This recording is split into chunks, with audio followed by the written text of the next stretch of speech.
네, 시청자 여러분 안녕하십니까. 8월 8일입니다. 목요일이고요. 마켓나우 2부 시작하겠습니다. 임종윤입니다. 이해랍니다. 양 지수가 장중 저점 부근보다는 조금은 좀 올라와 주려고 하는데 어느 정도 회복할지 아직까지는 물음표입니다. 그렇죠. 수급이 그렇습니다. 좀 명료하게 나타나는 현상은 이제 개인은 사고 외국인과 기관은 팔고 외국인 기관이 파는 거를 개인이 받고 그래서 뭐 일각에서는 제2차 동학 이 개미 운동이 또 시작이 됐다 이런 얘기도 나오고 있습니다. 특히 저가 매수를 외국인들이 파는 어떤 그런 삼성전자나 이런 대형주들을 개인들이 좀 사고 있기 때문인데요. 결과는 모르죠. 코로나 때는 V자 반등이 워낙에 빠르게 나타나기 때문에 큰 소득이 있긴 했었는데 과연 이번에도 그렇게 낼지 또 이번에가 과연 그때 코로나 때처럼 그렇게 굉장히 많이 빠졌느냐 또 그렇게 또 볼 수 있는 문제도 있고 해서요. 어떤 시장 흐름을 좀 더 보긴 해야 되겠습니다만 어쨌든 불안심이 도 여전히 크고 또 시장에 뭐라 할까요? 매기라고 그래야 되나요? 뭔가 강한 어떤 그런 어떤 흐름 이런 부분들은 확실히 조금 숨이 좀 죽어 있다 이렇게는 좀 볼 수 있을 것 같습니다. 지금 말씀 주신 거 종합해 보면 지나고 나서야 결국에는 결론을 알게 되는 그렇죠, 거지는 하지만 그거는, 예. 그 과정에서 후회나 뭐 아쉬움이 있으면 안 될 것 같아요. 그래서 예. 오늘도 저희가 전략 챙겨드리면서 같이 걸어가려고 합니다. 오늘 2시간 동안 함께해 네. 주시면 감사하겠고요. 먼저 오늘 장 이슈부터 짚어주시죠. 예, 알겠습니다. 가보겠습니다. 예, 딱 보면 오늘 빨간색 버블이 있는 섹터들은 다 같은 그 하나의 이제 패키지로 묶을 수 있는 업종들이죠. 엠폭스, 마스크, 진단키트, 코로나19. 엠폭스는 이제 옛날에 우리 이제 코로나 당시에 원숭이 두창이라고 이름을 많이 썼는데 사실 원숭이 두창이라고 그러면 좀 겁나죠. 말이 좀 무섭습니다. 그러다 보니까 이름이 이제 엠폭스로 바뀌었습니다. 이게 이제 코로나 후반기에 이제 이름이 바뀌면서 지금은 이제 잠잠했었는데 엠폭스도 잠시 후에 뭐 자세히 설명을 드리겠습니다만 좀 다시 좀 환자들이 늘고 있다고 그래서 우리나라 얘기는 아닙니다. 그래서 그런 부분 관련해서 좀 경고음이 켜졌다. 그래서 오늘 또 엠폭스 관련주들이 좀 흐름을 좀 보이고 있고요. 진단키트 어제 말씀드렸던 대로 오늘도 역시 강한 모습을 보이고 있고 이거 코로나19 문제가 완전히 해소되기 또 전까지는 이런 흐름이 좀 더 나오지 않겠는 생각이 들고 왜 그러냐면 밑에 빨간 거 또 하나 보이시죠 섹터 이 마스크. 마스크는 최근에 안 보였었던 섹터죠. 오늘 이게 크게 좀 오르는 모습을 보이는 거 보면 역시 이제 코로나19가 잠깐 뭐 독감처럼 한두 달 가고 지나갈 게 아니라 조금 더 장기화될 수 있다라는 생각들이 시장에서 좀 나오는 것 같습니다. 그리고 이제 위에 코로나19 이렇게 코로나19 진단키트 마스크 이게 이제 한 흐름이고 여기에 이제 엠폭스라고 또 이제 새로운 게 하나 추가가 됐는데 이제 왜 그런 얘기가 나왔는지 잠시 좀 설명을 드리고요. 그다음에 반도체 HBM 좋질 않죠. XR도 좀 좋질 않고 2차 전지는 역시 이제 인천 이 전기차 벤츠 전기차 화재 사건 이 여파 영향을 미칠 수밖에 없겠습니다. 2차 전지도 잠시 후에 좀 더 말씀을 좀 드리도록 하겠습니다. 전력 설비도 오늘은 좀 좋지 않고 어제 좀 주가가 좀 동반해서 올랐었던 엔터가 오늘은 또 시장 흐름에 또 따라 순응을 하는 그런 모습이죠. 그 엔터주가 이제 어제 주가들이 오르면서 이제 반등을 하는 게 아니냐 이런 기대감들이 살짝 나왔는데 전반적인 이제 여의도 쪽에 특히 이제 증권업계의 시각은 아직은 장담할 수 없다 이런 시각들이 좀 많았던 것들이 오늘 바로 영향을 좀 미치는 것 같습니다. 유가 옆에 있는 유가 같은 경우는 최근에 유가가 시장이 좀 불안하고 또 중국이 별로 안 좋죠. 경기가 그다음에 미국도 경기 위축에 대한 우려가 계속 있어서 그만큼 결국 이제 유가에 대한 수요, 그러니까 원유에 대한 수요 이제 뭐 줄어드는 이런 쪽으로 얘기가 될 수밖에 없기 때문에 유가도 좀 오늘 약세를 좀 보이는 게 좀 나타나고요. 제약바이오 여전히 괜찮습니다. 물론 뭐 앞서 진단키트, 뭐 코로나19 다 어떻게 보면 이제 넓게 보면 제약바이오 쪽에 이제 범위에 다 들어가긴 합니다만 제약바이오도 오늘 좀 크지는 않지만 흐름이 좀 상승세 흐름이 좀 이어지고 있고 해리스 부통령 관련주도 오랜만에 좀 떴고 그 외에 뭐 조선이나 원전이나 은행이나 뭐 이렇게 여러 가지 그 흐름이 좋은 종목들, 실적이 좋은 종목들은 오늘도 뭐 약세긴 해도 크지 않은 그런 모습들이 좀 나타나고 있다 이렇게 볼 수가 있겠습니다. 방산도 좀 그 중에 하나로 봐야 되는 거죠. 전력 설비도 마찬가지고 예 이렇게 오늘 전체적인 흐름들 이렇고요. 엠폭스부터 오늘 간만에 나오기도 했고 또 한번 좀 들여다볼 필요가 있을 것 같습니다. 엠폭스 한번 들어가 보겠습니다. WHO에서 엠폭스 관련해서 보건 비상 선언 비상사태를 선언할지 여부에 대한 이제 검토 작업에 좀 들어갔습니다.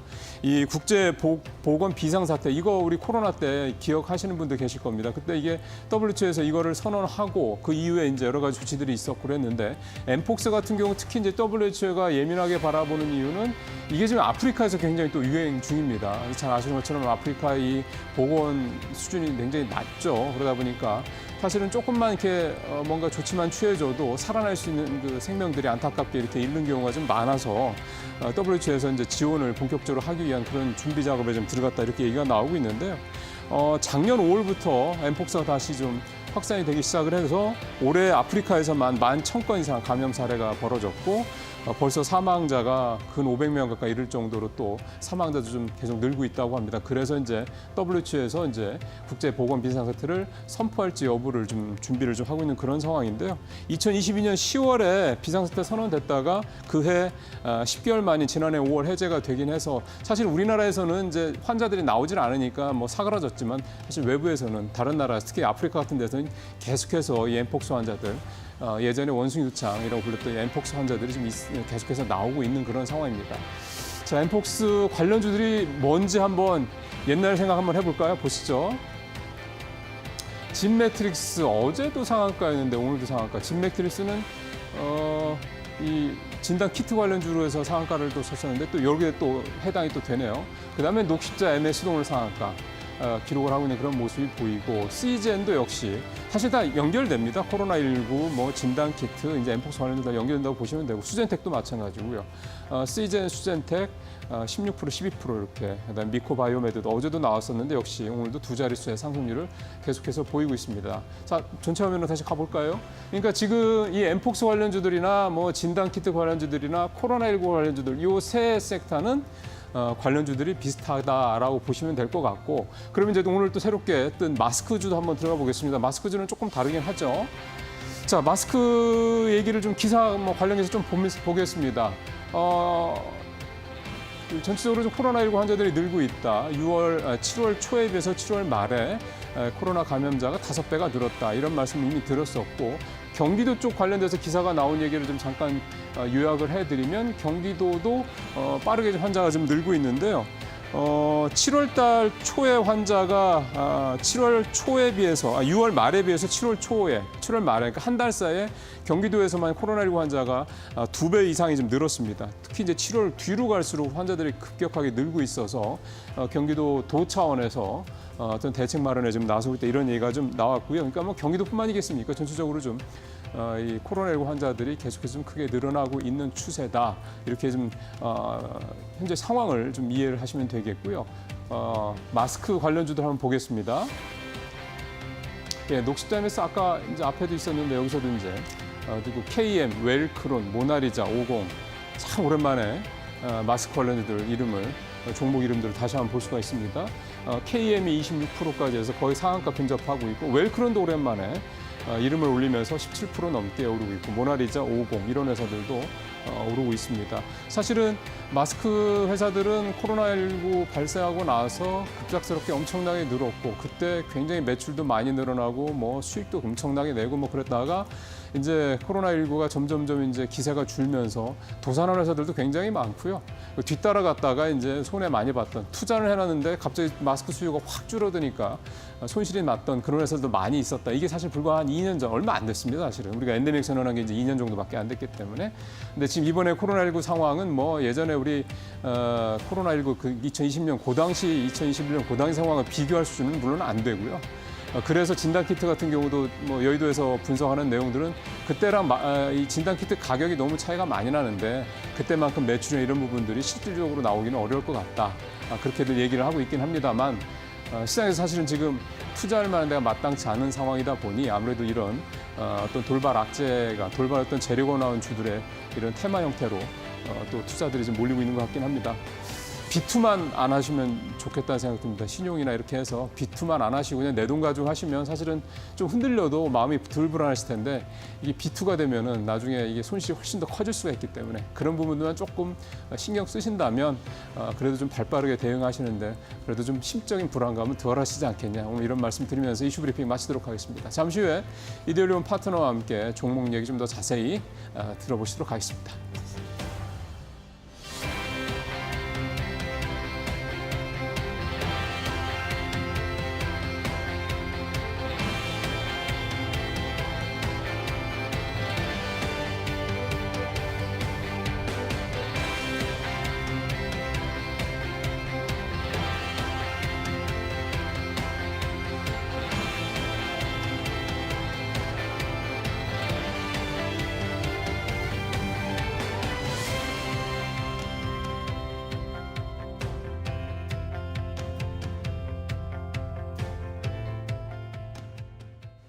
종목 얘기로 이어가 보겠습니다. 셀레셜 테크놀로지 김한철 대표와 함께할게요. 안녕하세요. 안녕하세요. 네.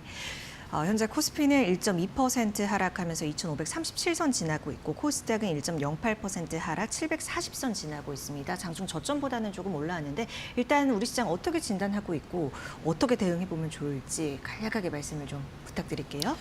네, 일단 시장에 대한 리뷰를 간단히 하겠습니다. 최근에 네. 좀 증시가 좀 급락이 나왔었죠. 근데 이제 뭐 시장이 결국에는 어떤 식으로 하락할까가 중요한 것 같습니다. 뭐 최근의 하락은 어떤 채권 금리나 혹은 통화 지표가 급등해서 나온 인플레이셔너리한 하락이 아니라 디플레이셔너리, 그러니까 기술주의 하락이 나왔기 때문에 나온 하락이라고 저는 보여집니다. 그러면 네. 근본적으로 최근에 1년간의 그 나스닥과 여러 가지 경제 상황의 하락을 추이를 본다면 인플레이션이라는 하락이 근본적인 하락을 야기했다는 거죠. 그러면 최근에 발생한 이슈, 그러니까 뭐 엔캐리 자금의 청산 혹은 뭐 실업률 아니면 샤멜 법칙 이런 이슈가 나오기 시작하면서 하락한 거는 제가 보는 관점에서는 단기적인 반등이 좀 가능하다라고 일단 보여진 상황이거든요. 근데 그럼에도 불구하고 이제 채권 금리나 통화 지표가 움직이기 시작했습니다. 이 말은 즉슨 제가 보는 관점에서는 이게 V자 반등이 나오는 척을 하면서 이게 근본적인 추세적 상승을 가져갈 것인가 라고 봤을 때는 아니라고 생각합니다. 그렇기 때문에 다시 한번 하락이 도래할 건데 그때부터는 정말 우리가 우려하는 인플레이션이 하는 하락, 그러니까 채권 금리가 튀고 통화가 튀기 시작하는 그런 근본적인 하락이 나온다고 저는 보고 있기 때문에 결론은 뭐냐면요. 지금 단기적인 반등은 여러분들이 자산시장에서 어떤 그 자산을 축소하는 그런 시기일 뿐이시지 이제 뭐 근본적으로 이제 성장주가 막 간다라는 시기는 좀 접어든 것 같습니다. 그래서 이와 관련된 호흡을 계속 말씀드릴 테니까 그 부분을 좀 유념해서 투자하시면 좋을 것 같습니다. 그리고 혹여나 투자하실 분들은 단기적인 관점으로 비중을 줄이시고 투자하시는 거에 대한 관점 제가 의견을 드리도록 하겠습니다. 네. 반등이 나오더라도 이게 뭔가 지속적으로 쭉 가기보다는 오히려 반등이 나올 때 어느 정도의 차익 실현을 하고 가는 전략이 맞다라고 언급을 해주신 거죠. 맞습니다. 그리고 좀 짧은 호흡으로 만약에 종목을 공략하시더라도 그런 호흡으로 시장을 바라보는 게 좋겠다라고 김한철 대표가 일단 증시 리뷰를 도와줬습니다. 그러면 종목 얘기로 본격적으로 들어가 보도록 할게요. 오늘 일단 상승 쪽 불을 켠 곳을 바라볼 텐데 코로나19예요. 주위에 감기 환자도 참 많아지고 이쪽이 또 증시에서도 최근 며칠 사이 좀 주목을 받았습니다. 네, 코로나19가 갑자기 또 재발하기 시작하면서 네. 시장에서 이슈가 되고 있습니다. 최근에 뭐 코스닥이 급격히 반등이 나오면서 뭐 셀트리온을 비롯한 바이오 관련 업종들이 상승하고 있는데 그 중에서 이제 이슈가 되는 거는 코로나 재발이라고 볼 수 있겠죠. 뭐 4주간 입원 환자가 5배가 넘게 폭증하고 있는 상황이고 저도 지하철 타고 이제 여기로 오는데 주변만 돌아봐도 마스크를 쓴 사람들이 굉장히 많이 늘어났다라고 좀 보여집니다. 근데 뭐 WHO 기술수석 같은 경우에서도 지금 양성 반응을 비율을 뜻하는 양성률 자체가 몇 주간 계속 지속되고 있다고 합니다. 그렇게 뭐 유럽에서는 양성률이 20%가 넘는 수준에 들어섰고 그다음에 올림픽을 참가한 선수들마저 지금 코로나 때문에 많이 고충을 겪고 있다고 합니다. 그만큼 시장에서 좀 재발하고 있는 거에 따라서 그러면 과연 이게 시장에서 어떤 매출과 전이로 이어지냐라고 봤을 때 근데 CU를 기준으로 봤을 때 지금 CU에서도 편의점에서 매출이 마스크나 아니면 이런 좀 진단 쪽에 키트 쪽에 네. 한 매출이 한 2배 정도 늘었다고 합니다. 그래서 실적으로 지금 뭐 이슈가 발생되고 그게 현재 매출로 이어지고 있다라는 관점으로 보았을 때 단기적인 모멘텀이 아니라 그래도 조금 우리가 끌고 갈 수 있는 모멘텀이라고 생각을 합니다. 자, 그런데 제가 보고 있는 관점에서 봤을 때 정말 선별적으로 좀 종목을 선택할 필요가 있다라고 생각합니다. 뭐 많은 종목들을 돌려보시면 그냥 바닥권에서 이렇게 쭉 올라오는 종목들이 있는가 반면에 어떤 바이오 기업들은요 추세를 그리면서 기업도 탄탄할 뿐더러 바이오 그러니까 그 방금 이제 이 모멘텀 그러니까 이런 최근의 모멘텀도 같이 받는 기업들은 있거든요. 그래서 그 기업에 대해서 좀 알아보려고 합니다.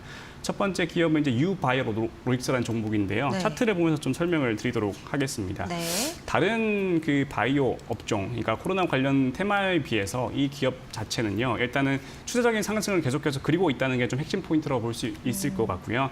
그다음 두 번째는 기업의 실적 부분인데 탑라인, 즉 매출이 꾸준히 성장하고 있고 영업이 또 작년 흑자로 들어섰고 금년에는 또 더블 한다고 얘기를 하고 있습니다. 그렇기 때문에 이 부분도 굉장히 모멘텀이 있다라고 보여주고 있고요. 그다음 이 기업 자체는 유니세프의 독점으로 지금 그 경구용 콜레라 백신을 납품하기 시작했습니다. 그래서 그만큼 글로벌적으로 입지도 탄탄히 가져가고 있다라는 그 근거를 토대로 봤을 때 이번 모멘텀이 뭐 궁극적으로 정말 메가 사이클이냐라고 했을 때 의문이 굉장히 있습니다. 그렇기 때문에 선별적으로 종목을 골라야 되는데 이런 종목, 그러니까 기업도 탄탄할 뿐더러 모멘텀을 받을 수 있는 종목 이런 쪽에 조금 눈을 돌려서 보는 게 좋지 않을까라고 생각합니다. 네. 자 여기서 더 나아가서 저희가 지금 자체 기술력 기반으로 해서 차트 예측 그 플랫폼을 준비를 했습니다. 예. 그래서 왼쪽에는 이제 아이고 잠깐만요 조정하겠습니다. 네.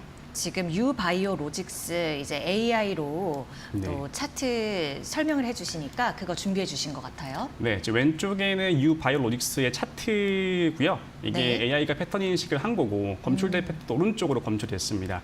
그래서 결론은 뭐냐면요. 이 마지막 이 하단 보이시죠? 이게 마지막 검출된 패턴인데 여기 구간과 여기 구간이 동일하다 생각하시면 될 것 같아요. 자, 그러면 검출된 패턴에 의해서 유바이오로직스의 그 현재 가격 자체는 충분히 반등 가능하다라고 지금 이렇게 보여지고 있거든요. 그래서 이런 식으로 상승이 가능하다라는 거를 패턴으로 인식한 겁니다. 근데 패턴이 보통 이런 기업들은 30개 정도 넘게 나오는데 그래서 가장 통계가 높은 거를 추출을 하거든요. 근데 지금 이 패턴으로 봤을 때 충분히 유의미한 기술적인 반등이 가능하다라고 얘기하고 있기 때문에 정리를 하자면 기업은 괜찮다, 그다음 모멘텀도 괜찮다, 기술적도 괜찮다로 봤을 때 충분히 반등 가능하다라는 결론을 내리겠습니다. 아, 네. 왜 코로나19 관련 종목 중에 이 종목을 골랐나 봤더니 기업 자체로 뭐 실적이라든지 이런 부분도 괜찮고 모멘텀도 있고 또 차트상 모습을 봤을 때도 기술적 반등을 충분히 누릴 수 있는 구간이기 때문에 꼽았다라는 김한철 대표 얘기를 들어볼 수 있었습니다. 그런데 이제 조금 더 제가 궁금했던 건 아까 단기, 아주 단기에 그치지는 않을 것이다. 조금은 더 갈 수 있다고 했는데 그 기간은 어느 정도로 봐야 돼요? 그 우리 포착한 차트상에서도 조금 네. 볼 수가 있어요? 그러한 기간적인 부분을? 일단은 기간적인 거를 설명을 확신이 예단하기는 좀 어려울 것 같고요. 그럼 추세적으로 상승이 단기적으로 반응 네. 가능한가라는 점으로 봤을 때는 추세적인 상승은 좀 가능하다라고 얘기가 나오고 있습니다. 네. 그래서 정확히 일자리 예측하는 건 너무 어려운 부분이기 때문에 또 조심스럽고. 우리가 또 이 시간 통해서 계속 보고 있으니까 맞습니다. 체크를 중간중간 해주시면 될 것 같아요. 네네, 그렇게 하도록 하겠습니다. 네, 알겠습니다. 코로나19 관련 유바이오로직스 살펴봤고요. 이어서 이쪽 볼게요. 조선인데요. 네네. 네. 조선은 제가 볼 때 여의도 바닥에서 뭐 펀더 매니저들을 저도 이제 많이 만나고 하는데 네. 가장 펀더멘털이 좋은 업종이 뭐냐고 했을 때 조선이라고 얘기를 합니다. 조선 화장품, 그다음에 음식료 이 세 개만 봐라라고 할 정도로 정말 펀더멘털이 강한 업종이라고 할 수 있겠죠. 네. 근데 최근에 또 이슈가 생겼습니다. 세계 5위 해운사인 독일의 하파크로이트의 대규모 컨테이너 발주 소식이 생겼습니다. 그래서 지금 한국과 중국을 조선소를 대상으로 해서 발주를 시작한다고 합니다. 근데 규모 자체가 컨테이너 선 한 30척 된다고 하고요. 이 규모가 한 7조 원 정도 된다고 합니다. 자, 그러면 이거를 놓칠 수가 없겠죠. 근데 그간에 한국 같은 경우에는요, 고부가 가치를 위주로 조금 수주를 당겼어요. 근데 그 밑에 이제 컨테이너 선 조금 낮은 규모의 컨테이너 선들은 중국이 독점을 했는데 지금 요즘 해운 운임 지수가 상승함에 따라서 한국도 여기 입찰을 하려고 노력하고 있다고 합니다. 그렇기 때문에 금번 규모가 막 엄청 큰 규모는 아니라고 생각을 하는데 그럼에도 불구하고 운임 지수가 상승함에 따라서 이익률 자체도 좋아질 수 있다라는 관점으로 봤을 때 지금 우리나라의 세 기업 정도를 제가 뽑을 수 있을 것 같아요. 첫째는 HD 한국조선해양, 삼성중공업, 하나오션 3개 정도로 뽑을 수 있을 것 같은데 그러면은 최근에 그 주가 흐름을 보면서 좀 기술적으로 좀 상승할 수 있는지 한번 보도록 하겠습니다. 네. 일단은 첫째는 한국 HD 한국조선해양의 모습인데요.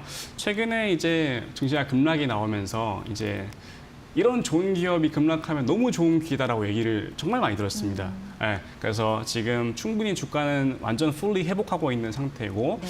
지금 보고 있는 관점에 충분히 전고점을 돌파할 수 있지 않을까라는 관점으로 조선엔 좋게 계속 말씀을 드리겠고요. 그다음에 삼성중공업도 보겠습니다. 네. 뭐 지금 웬만한 기업들, 그러니까 즉 뭐 이번 주 지난주였죠. 지난주에 주가 증시가 쇼크가 있는 이후에 반등하는 업종은 무엇인가라고 봤을 때 조선이 굉장히 강하거든요. 그래서 이 삼성중공업도 역시 전고점까지는 충분히 상승할 수 있지 않을까라고 일단은 말씀을 좀 드릴 수 있겠고요. 네. 그다음에 하나오션도 모습 보겠습니다. 하나오션도 지금 다 회복한 거 보이시죠? 아. 네, 장대 음봉을 회복하는 모습. 그러니까 조선의 펀더멘탈이 너무 좋다라는 게 첫 번째 포인트가 되어 있고요. 두 번째는 방금 말씀드린 지금 독일에서 발주를 시작한다고 합니다. 그러면 이 일정상으로 모멘텀을 받을 수밖에 없겠죠. 그래서 이 두 가지 모멘텀을 가지고 조선에 대한 관점은 좀 계속 좋게 보면 좋을 것 같고요.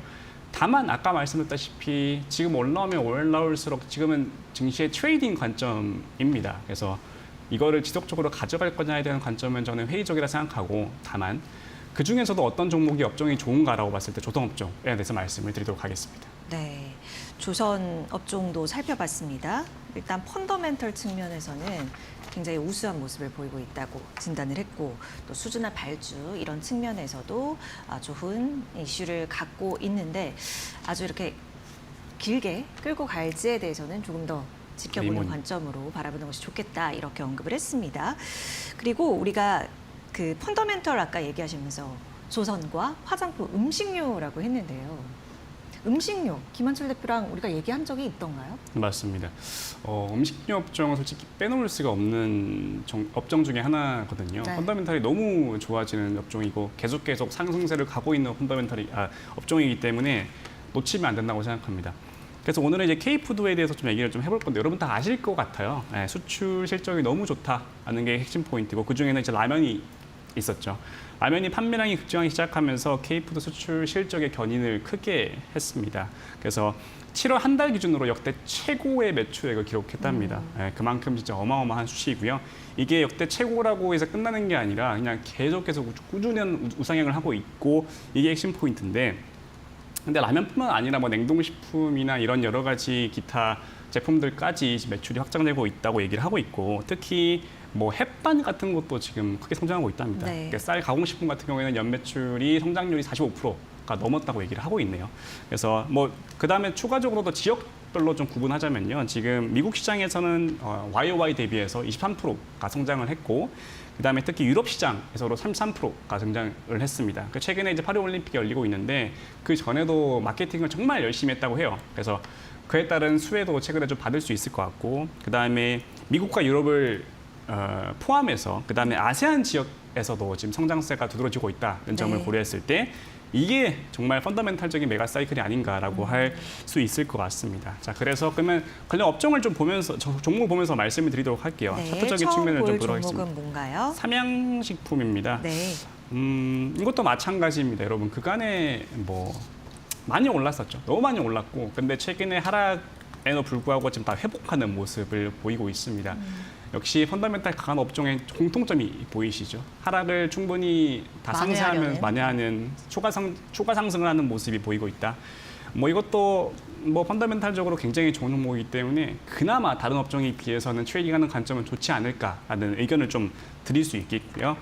그리고 오리온이란 종목을 보겠습니다. 삼양식품 너무 올랐다, 좀 트레이딩이 힘들다라고 하시는 분들은 변동성이 상대적으로 적은 그 종목이라고 할 수 있겠죠. 오리온 종목.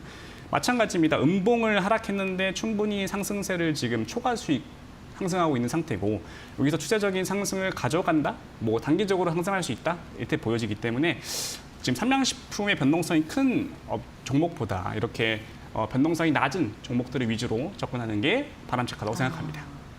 그러니까 삼양식품보다는 오리온 쪽의 변동성을 만약에 고려한다면 오리온 쪽이 조금 더 유효하다라는 관점으로 바라볼 수 있다는 거죠. 네, 맞습니다. 네, 음식료 K푸드 뭐 대장주라고 볼 수 있는 삼양식품, 뭐 어제 네덜란드 유럽법인 설립했다 이런 소식도 있었는데 일단 변동성 측면에서 따져봤을 때는 오리온 쪽이 조금 더 뭔가 보수적인 그렇지만 좋은 수익을 누리고 싶은 분들한테는 이쪽이 더 나을 것 같다라는 의견까지 우리가 들어볼 수 있었습니다. 이렇게 우리가 이슈 종목군들 살펴봤고요.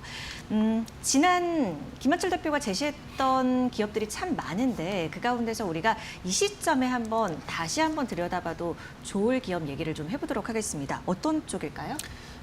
제가 이제 펀더멘탈의 대장이라고 할 수 있는 조선의 친구 업종인 해운을 말씀을 네. 드렸었습니다. 그래서 해운 3사가 크게 이제 있는데 그 중에서 핵심이 뭐였냐면 이제 HMM을 말씀드렸고 STX 그린로직스 아니면 대한해운 세 개 중에서 하나 뽑자 이렇게 말씀을 드렸었죠. 그래서 제가 지난주에 대한해운 종목을 좀 말씀을 드렸습니다. 네. 대한해운 차트를 보고 좀 말씀을 드릴게요.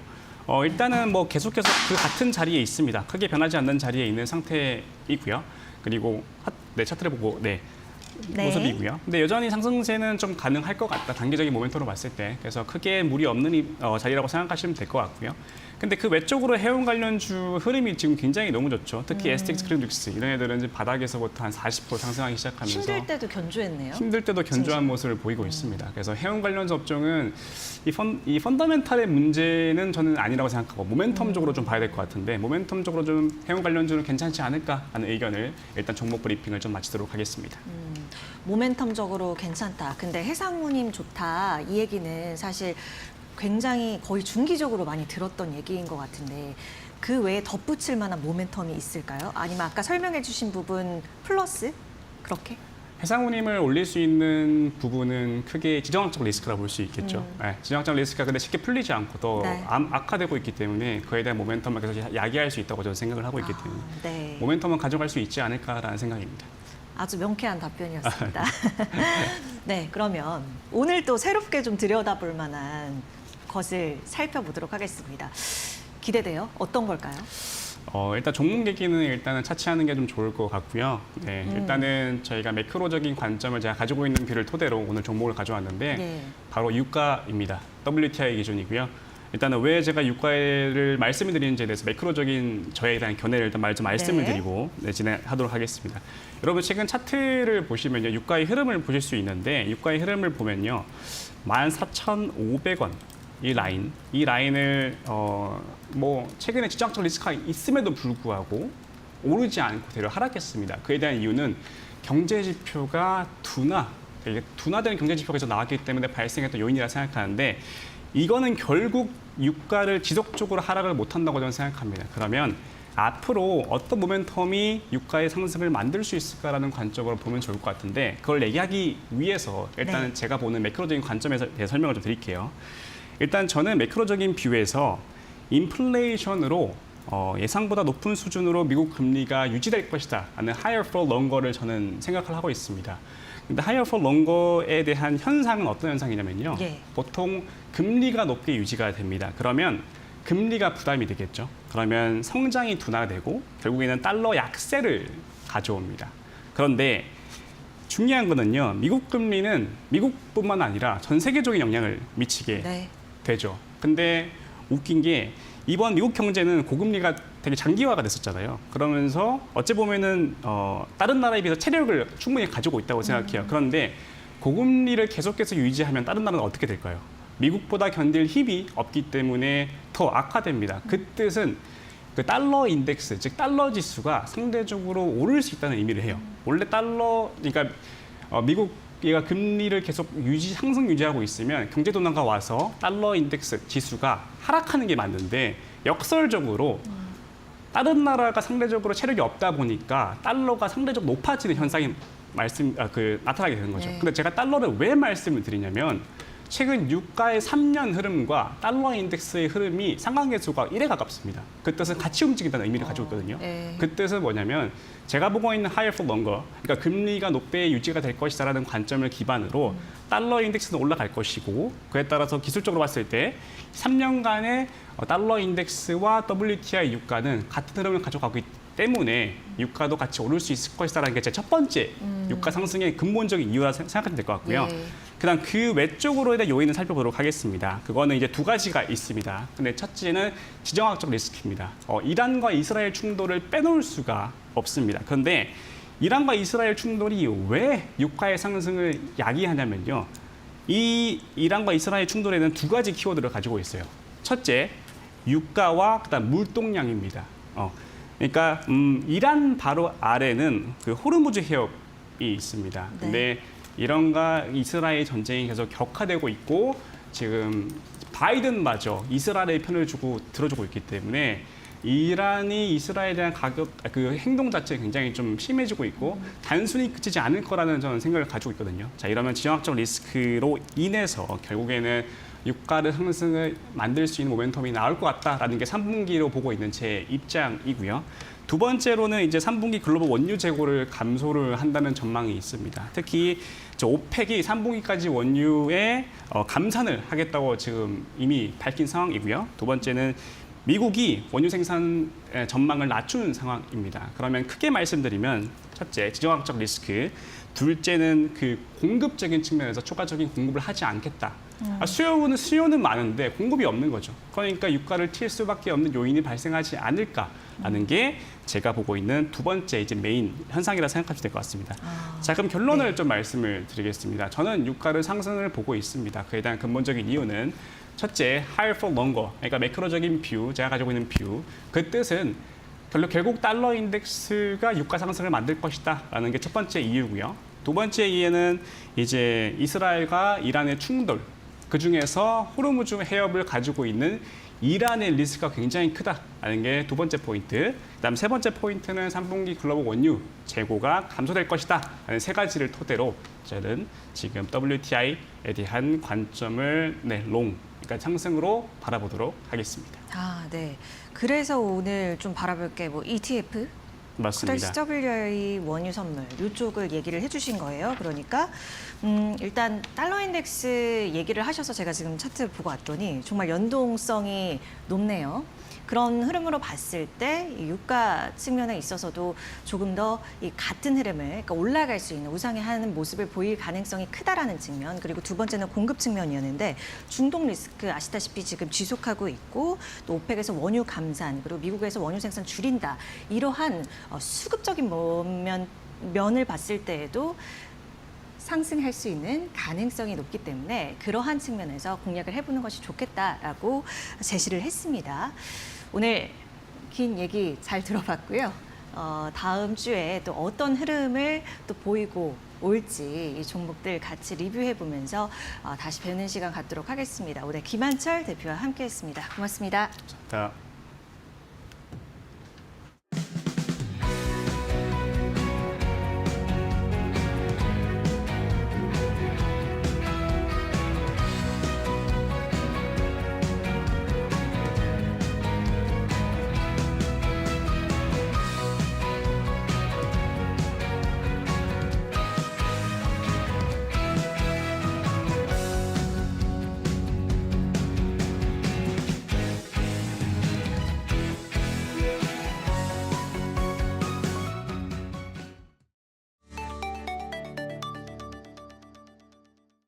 네, 고물가와 경기 침체 우려로 소비 심리 위축이 이어지고 있는 가운데 패션 업계의 성적에도 비상이 걸렸습니다.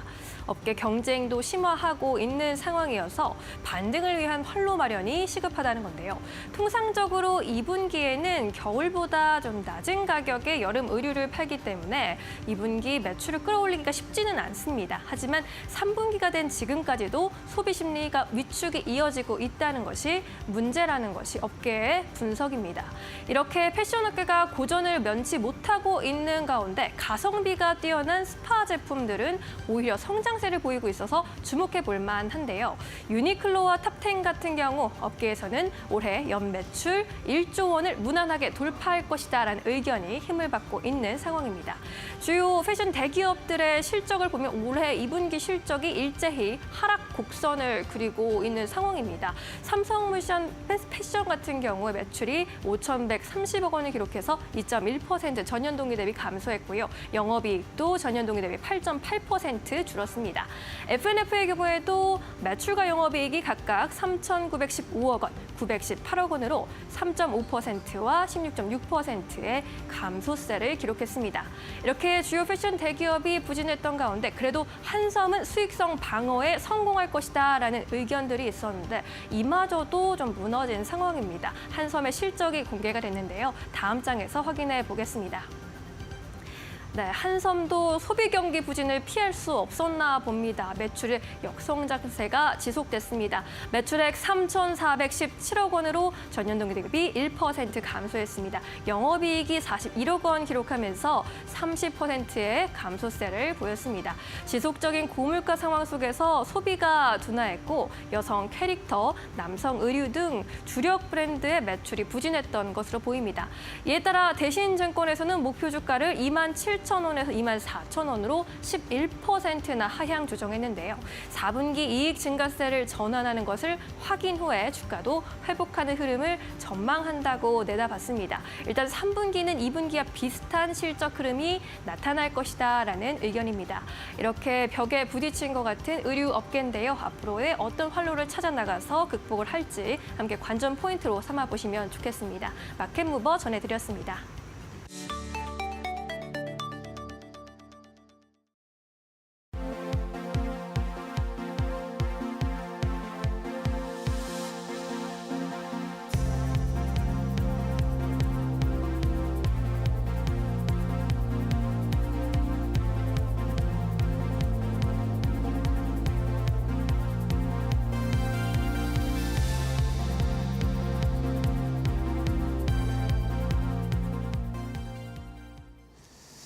예, 벤츠, 인천에서 발생한 벤츠 전기차 화재 사고.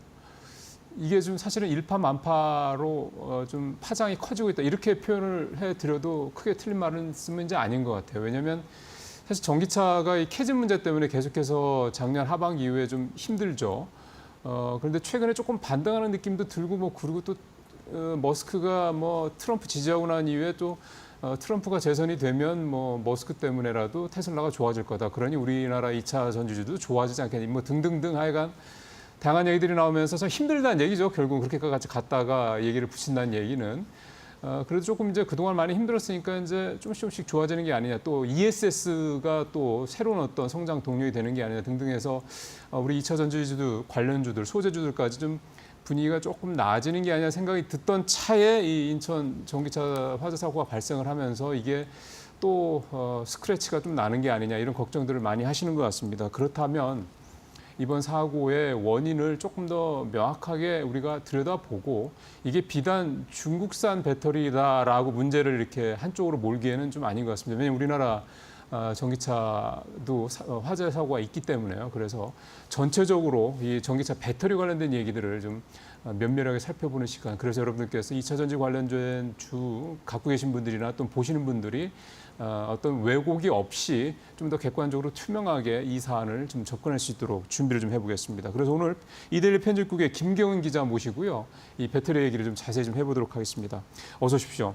네, 안녕하세요. 이게 정확하게 좀 알아야 이 문제에 대해서 오해가 안 생길 것 같아서 오늘 김 기자님하고 그걸 좀 하나하나 좀 짚어봤으면 좋겠습니다. 일단 화재 원인 이게 가장 중요한 것 같아요. 이게 뭐 중국산 배터리나 문제보다도 이 화재가 어떻게 발생한 거냐 이걸 어떻게 보고 계십니까? 네. 지금 인천 청라의 그 대단지 아파트 지하 주차장에서 주차 중인 전기차에서 불이 발생을 한 건데요. 그렇죠. 지금 이게 배터리 화재의 원인으로 이제 잘 알려진 과충전도 원인이 아니었던 것으로 파악이 되고 있는데 네, 현재까지 그 밝혀진 바로는 이 차주분께서 이틀가량 그 일반 주차 구역에서 세워둔 것으로만 확인이 되고 있습니다. 네, 그래서 이제 배터리 내부의 단락이 원인이라는 분석이 많이 나오는 이유인데요. 단락? 네네. 예. 단락이라고 하면은 이제 영어로 쇼트라고 하는 건데. 그러니까 좀 더 들어본 것 같네요. 네네. 전선이 붙어서 이렇게 합선이 되면 전류가 무한 순환을 하게 된다라고 합니다. 그러면서 엄청난 열이 발생을 하는데 이 리튬이온 배터리의 경우에는 이렇게 정기적인 이상 조건이 발생하면 또 연쇄적으로 반응하는 열폭주 현상이 발생을 하게 됩니다. 이렇게 내부 단락을 방지하는 장치가 바로 이제 분리막이라고 하는 건데요. 네, 이번 화재가 이렇게 배터리 불량이 한 원인이 아닐까라는 추정이 나오는 이유가 이렇게 가만히 세워둔 차에서 불이 발생을 했기 때문입니다. 그리고 여기에 스프링 쿨러도 제대로 작동을 하지 않았다라고 하는 게 이렇게 대형화한 것의 원인이 아닌가라고 이제 정부는 보고 있습니다. 보통 이제 지하 주차장에서 이 외에도 전기차 화재가 몇 번 발생을 하기는 했지만 그쵸. 네, 이렇게 대형 화재로 번지지는 않았기 때문에 이번에는 이제 소방 시설 문제도 그러게요. 조금 있었던 것으로 정부는 보고 있습니다. 몇 년 전에 대전에서 있었던 한 아울렛 지하 화재 사고도 결국은 스프링클러가 제대로 작동을 못했기 때문에 화재가 커졌다는 얘기를 했었는데 이번에도 또 아파트들 지하에 스프링클러 작동이 제대로 정말 되는지도 또 한 번들 점검을 좀 해야 될 계기가 되지 않겠나 생각이 드는데 그 정리를 하면 배터리 불량일 가능성이 네. 아직 공식적으로 화재 원인이 나온 건 아니고 아닙니다. 그다음에 네. 소방시설 때문에 화재가 더 확산이 됐고 네, 네. 크게 보면 이렇게 두 가지로 볼 수가 있겠다. 근데 전기차 화재가 얘기를 들어보면 좀 겁나는 게 불을 못 끄더라고요. 그래서 네. 결국은 다 그냥 차든 뭐 예전에 ESS 화재 사고도 결국은 홀라당 다 타고 난 다음에나 화재가 사실상 진화가 되는 진화도 아니죠 그거는 불이 꺼지는 이런 상황이 되고 이게 굉장히 좀 겁이 나는 부분인 것 같아요. 네, 배터리 화재의 경우에는 완전 소화되는 경우가 아니면은 불을 끄기가 쉽지는 않습니다. 그렇기 때문에 이 전기차 화재라고 하는 거 이 막연한 불안감도 경계를 해야 그쵸. 되는 건 네, 맞습니다만은 이 다른 화재와는 달리 이런 소화가 어렵고 열폭주 현상, 이렇게 폭발하는 현상도 동반하기 때문에 분명히 안전성을 강화해야 될 필요는 있다라는 게 이제 전문가들의 지적인데요. 이렇게 전기차뿐만 아니라 앞으로 이제 탄소 중립 이런 이야기들이 나오기 때문에 뭐 모든 모든 시설들이 내연 기관차들뿐만 아니라 뭐 에너지 저장 장치라든지 전기 선박, 그렇죠. 네, 이런 것들이 앞으로 이제 많이 보급되면 그렇죠. 네. 배터리 사용이 더 확산될 것이 분명한 만큼 이번에 이 안전성에 대해서 확실히 어떤 기술적 우위를 확보하는 것 그렇죠. 그것이 우리나라 배터리 업계의 주요한 과제라고 할 수 있겠습니다. 뭐 잘 알려진 것처럼 이번 벤츠 전기차 화재에 적용된 배터리가 중국의 이 파라시스 에너지의 제품으로 알려지고 있습니다. 잘 모르는 회사였어요. 네, 어쨌든. 그렇습니다. 애초에 그 중국의 1위 업체인 그 CATL로 알려진 것과는 달리요. 이 10위권 업체로 무엇보다 이 과거의 화재 위험으로 리콜 사태를 겪었던 아, 제품이 이번에 그래요? 적용이 됐다라고 합니다. 그래서 이제 어. 품질 불량이라는 주장에 더욱 힘이 실리고 있는데요. 지금 뭐 중국 같은 경우에는 LFP 배터리에는 사실 우리나라보다 조금 더 기술력이 앞서 있다라고 예. 평가를 받고 있지만 지금 요거는 NCM, 그 니켈 코발트 망간 배터리에서는 우리나라가 훨씬 더 기술적 우위를 갖고 있는 예. 겁니다. 그 우리나라 3사가 주로 그 NCM 쪽으로 하고 있는 거잖아요. 맞습니다. 그래서 이제 우리나라 이 업체들이 3원계 배터리라고 하는 이 부분에서는 안전성을 확보한 또 다양한 기술들을 굉장히 적용한 것으로 지금 취재 결과 파악이 되고 있는 만큼 이 제도적 보완까지 거치게 된다면 안전성도 한층 강화되지 않을까. 그래서 이제 반사이익에 대한 기대도 지금은 조금 나오고 있는 것 같습니다. 그럼 이번에 화재가 사고가 난 그 벤츠 그 배터리는 파라시스 거고 그리고 파라시스에서도 그 LFP 가 아닌 NCM. NCM 배터리인데 배터리입니다. 우리 주력도 NCM이고 네. 그러면 우리 주력인 NCM과 이 중국의 NCM과 차이가 이제 저희가 훨씬 더 기술적으로 우위가 있는. 우위가 있다. 네. 그러니 중국은 후발주자고. 후발주자고 NCM 쪽에서는 네. LFP 쪽이 원래 주로 경쟁력이고 그럼 말씀하신 대로 뭔가 우리가 좀 반사이익을 얻을 수 있겠다라는 기대감도 드는데 중요한 거는 우리나라 전기차들도 화재 사고가 없는 게 아니기 때문에 완전히 우리가 안전하다 이렇게 볼 수만 없어서 그렇다면 뭔가 좀 말씀하신 제도적인 어떤 그런 안전성 관련된 부분이라면 뭔가 어떤 그런 기준 뭐 이런 것들이 국내에 이제 좀 마련이 돼 있냐가 일단 궁금하네요. 예, 그렇습니다. 저도 그래서 궁금해서 이제 정부 측에 여쭤봤습니다. 근데 아직은 배터리의 안전성과 관련해서는 규정이 국제 표준만 적용하고 있고 이제 우리나라 별도로는 네네, 없고. 영국이나 유럽이나 이런 국가들과 달리 국내 별도 기준은 지금은 없는 상태입니다.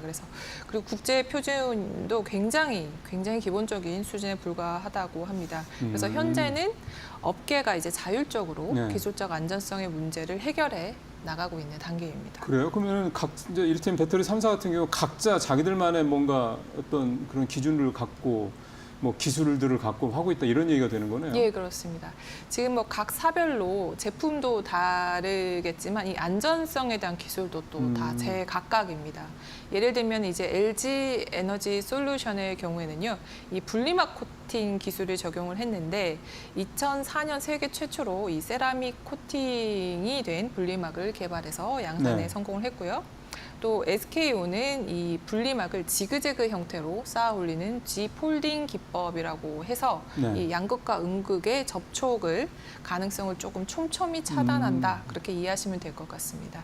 이런 이제 접촉을 막는 기술들 이런 것들이 많이 적용이 되어 있는 상태입니다. 지금 그러니까 이제 분리를 하니까 양극과 음극을 분리해서 화재가 날 수 있는 여지를 최소화하는 거 그런 기술이라고 말씀하셨는데 이번에 그 인천 사고도 지금 뭐 추정이지만 네. 분리막이 제대로 분리막이 작동을 못한 불량일 불량이기 것이다. 때문에 아까 이게 굉장히 이 분리막 이 역할이 양극과 음극의 접촉을 최소화하는 이 분리막의 역할이 그러니까 현재로서는 안정성에 있어서 가장 핵심적인 부분이다 이렇게 보면 되는 거네요. 예, 그렇습니다. 현재로서는 그게 가장 기본적인 기본적인 네, 거. 기본적으로 갖춰야 될 요소이고요. 그리고 또 이제 화재가 또 발생을 했다면 네. 전이를 이렇게 막는 것도 굉장히 중요합니다. 이게 셀과 셀 간에 전이가 되면은 네, 이게 빨리 이렇게 해서 폭발이 해버리는 열폭주 아까 네네. 말씀한 그런 상황이 되는 거니까. 네네. 그래서 빠른 전이를 막는 기술도 이제 적용이 되는데 이제 화재가 발생을 한 이후에 한번 불이 붙으면 열폭주가 발생을 하기 때문에 이 모듈과 팩에 쿨링 시스템을 적용해서 열이 전이 되는 것을 차단하기도 하고요. 지금 LG 에너지 솔루션 같은 경우에는 올 하반기에 이제 양산이 예정된 원통형 네, 46 네, 네. 시리즈 예, 사료 예, 시리즈. 예. 예. 이 배터리 같은 경우에는 내부의 이 폭발 에너지를 외부로 빠르게 배출하는 그런 이제 디렉셔널 벤팅 기술이라고 하는 것이 적용될 예정이라고 합니다. 예. 네네. 그러면 연쇄 발화를 막는 그러겠죠. 그런 기술이고요. 그리고 삼성 SDI 같은 경우에는 이제 외부 충격도 배터리 화재의 원인이 되고 있기 그렇죠. 때문에 사고 났을 때 불나는 경우가 많더라고요. 예, 그렇습니다. 그래서 이게 열에 강한 것으로 알려진 각형 배터리를 지금 현재 주력으로 생산을 하고 있고 여기에 또 가스 배출 특수 장치도 적용을 했다고 합니다. 이 가스 배출은 뭐가 문제인 겁니까 이게?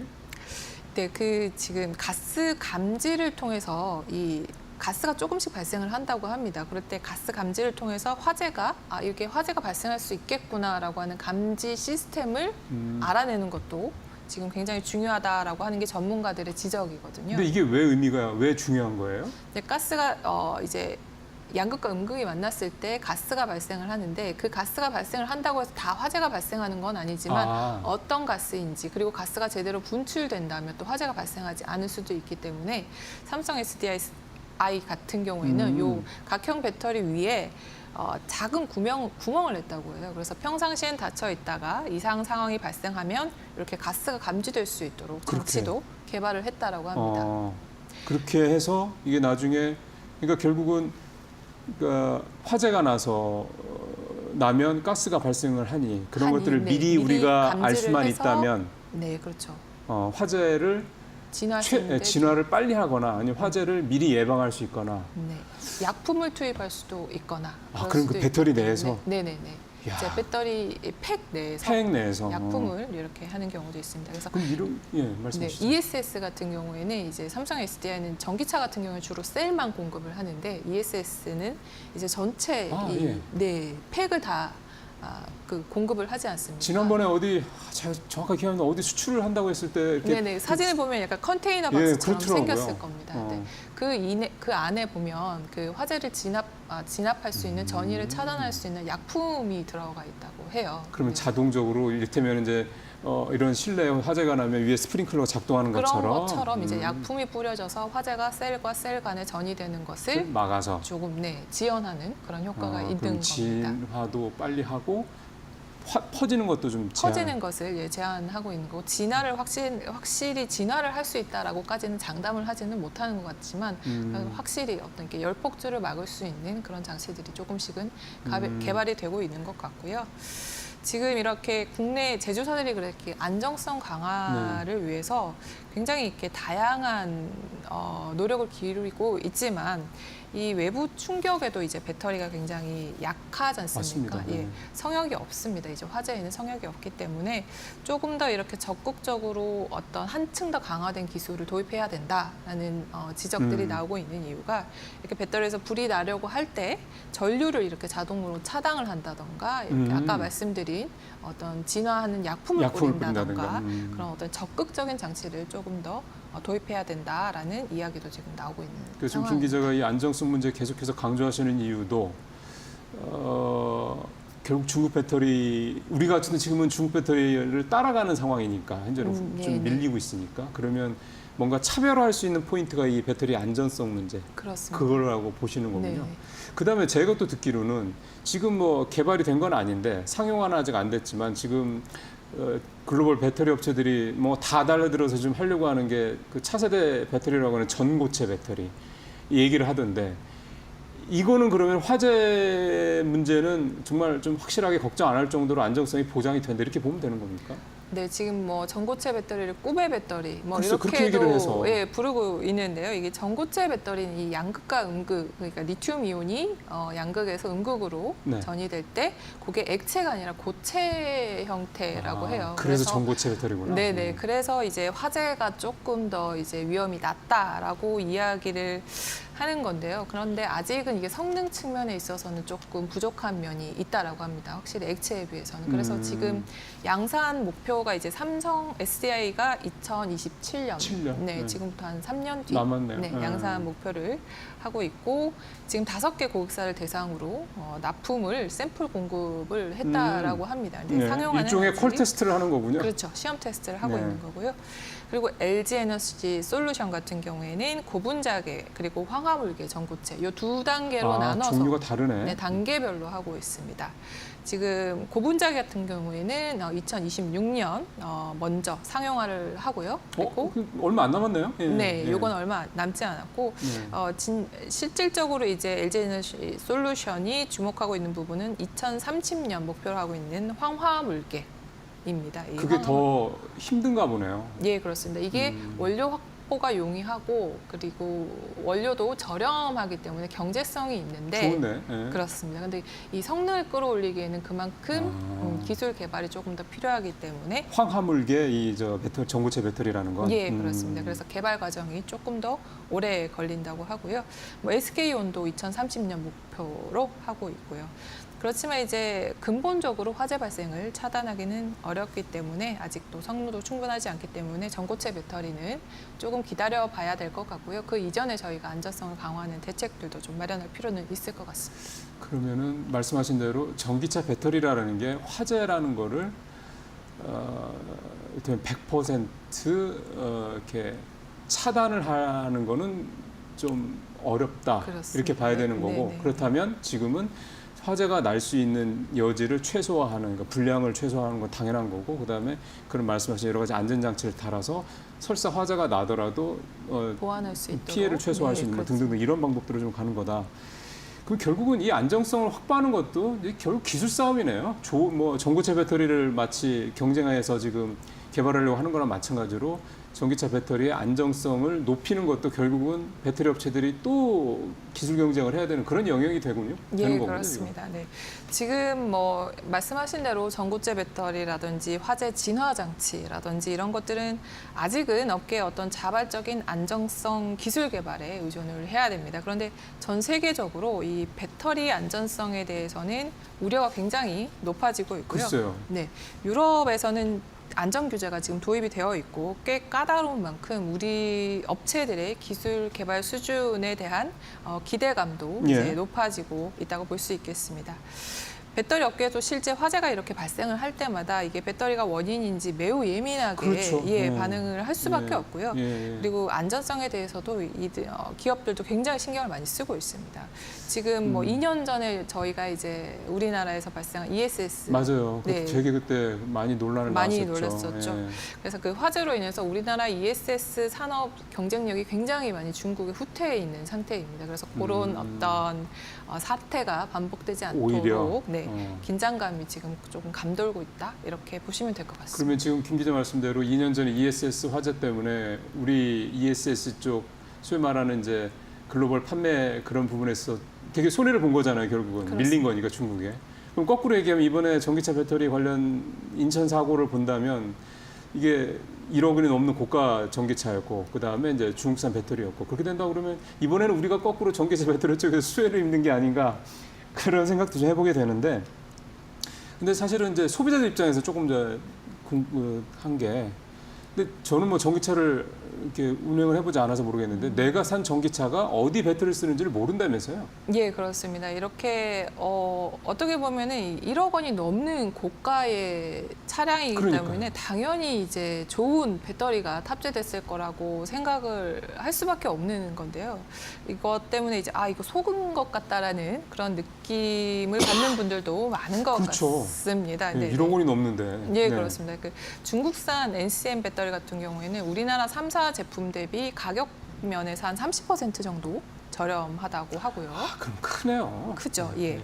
그리고 또 배터리가 전기차에서 차지하는 비용이 한 40%에 달한다고 거의 합니다. 절반인데, 원가에. 네, 절반이기 때문에 이런 저렴한 거를 채택할 수밖에 없었을 것 같고요. 이 벤츠사 같은 경우에는 국내의 사들이 납품하는 비율이 굉장히 낮습니다. 대부분 중국 업체들을 지금 사용을 하고 있는 것으로 확인이 되고 있는데 이 이후로 이제 국내 업체들과의 계약도 좀 늘어나지 않을까? 뭐 이런 얘기들도 조금 나오고 있는 것 같고요. 뭐 이렇게 고급 차량인데 저렴한 배터리가 들어간 걸로 확인이 되다 보니 이 소비자들 입장에서는 배터리 화재가 걱정인 상황에서 차량을 구매할 때 이걸 확인해보고 그렇죠. 사고 싶지 네. 않겠습니까? 그런데 지금은 알 그것이 수 없는 불가능한 상태입니다. 근데 이거 뭐 뭔가 정부가 이렇다 그러면 국민들의 그 목소리가 높아질 텐데 소비자들의 뭐 이건 정부가 대책을 내놔야 될 것 같은데요? 예, 맞습니다. 그래서 이제 차량을 구매하기 전에 네. 어떤 배터리가 적용이 되어 있는지 그것들을 알고 싶어하는 여론들이 지금 높아지고 예, 있습니다. 저 같아도 그럴 것 네네. 같아요. 예. 더욱이 뭐 배터리는 차량 내부에 하부에 깔려 있기 때문에 눈으로 확인도 하기 이거 저 본네트 열어봐도 안 보이겠구나. 예, 어렵죠. 네, 그래서 이 내년 2월이면 전기차 배터리 인증제가 도입이 되는데요. 네. 이건 이제 작년 8월에 법이 통과가 돼서 하위 법령을 마련하고 있는 단계입니다. 그래서 이 배터리가 안전 기준에 부합하는지 이런 국토부 장관 인증을 받고 이와 더불어 이제 자동차 배터리 식별 번호라고 해서 이제 자동차 배터리 정보를 담은 것들도 차량 등록 시 별도로 등록하도록 하고 있습니다. 네. 그렇지만 지금 인증제 시행에 앞서서 이 식별 번호를 제공하고 있는 회사들은 현대기아차, KG모빌리티, BMW, 테슬라 이렇게 4곳밖에 없습니다. 그리고 구매 전에 또 알기 어렵다는 그렇게요. 건데요. 지금 인증제도도 역시 구매 이후에 확인할 수 있는 방안이기 때문에요. 그렇죠. 구매 전에 이렇게 확인할 수 있는 제도 보완이 조금 이루어지기를 기대해 봐야 될 것 같습니다. 하긴 저희도 신차를 사든 중고차를 사든 엔진이 어디 거냐를 보고 사지는 않으니까 지금 현재 내연기관 차도 전기차도 얘네 배터리가 뭐 LG 거냐 뭐 SK 거냐 중국 거냐 이걸 보고 사지 않았을 텐데 이번 화재 사건 때문에 이제 굉장히 경각심들이 올라가지 않았을까 싶고 근데 지금 말씀 들어보면은 어쨌든 안정성과 관련된 제도적 어떤 그런 인프라 뭐 법적인 어떤 그런 부분들 이런 거는 뭐 다른 나라도 아까 좀 그렇다고 말씀하셨지만 우리도 굉장히 사실은 좀 미흡한 거네요. 전기차가 팔려 나가고 있는 상황에 비하면. 예, 그렇습니다. 그래서 지금 대형 화재가 연이어 발생하지 않았습니까? 지난 6월에 이제 화성 공장에서 리튬 공장에서 예, 대형 맞아요. 그거 예, 컸죠. 예. 화재가 발생을 했습니다. 그래서 지금 저희 취재 결과에 따르면은 정부가 늦어도 이달 말 그리고 이르면 이달 말, 늦어도 이제 다음 달 초까지는 종합대책, 전기차 화재와 관련한 종합대책을 발표할 예정이라고 합니다. 예, 뭐 소위 외양간 고치 격이라고 할 수 있는데 더 큰 화재 나기 전에 그렇습니다. 지금 외양간을 뭐 고칠 수 있으면. 네. 정부가 이게 전기차 보급 확산을 위해서 수조 원의 예산을 쏟아붓고 있지 않습니까? 네. 그런데 이게 전기차 포비아가 확산될 수도 있기 때문에 정부도 가급적 조기에 좀 종합 대책을 그럼요. 내놓고 이 소비자들을 안심시켜야 예. 되겠다라고 이렇게 계획을 하고 있는데 예. 지난 6월에 이제 TF가 환경부 주도로 이제 산자부, 그다음에 국토교통부 그리고 전문가들, 민간 전문가들로 구성을 해서 네. 관련 대책을 수립하고 있는데 수립하는 와중에 지금 인천 사고가 그러니까요. 터지면서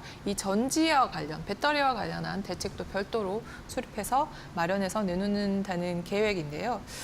지금 앞서 말씀드렸다시피 배터리 인증제가 시행이 되면 그거는 이제 배터리 안전성은 이걸로 확보될 것이라고 생각이 됐지만 지금 구매한 배터리에서 이런 문제가 발생을 했기 때문에 그렇죠. 네, 출시 이전에 네, 그법 시행되기 네. 이전에 지금 돌아다니고 있는 전기차들도 어떤 배터리, 이 배터리가 안전한지에 대해서 담보할 수 있는 어떤 제도적 보완이 필요하다라는 지적이 나오고 있기 때문에 네. 이 부분에 대해서는 네, 죄송합니다.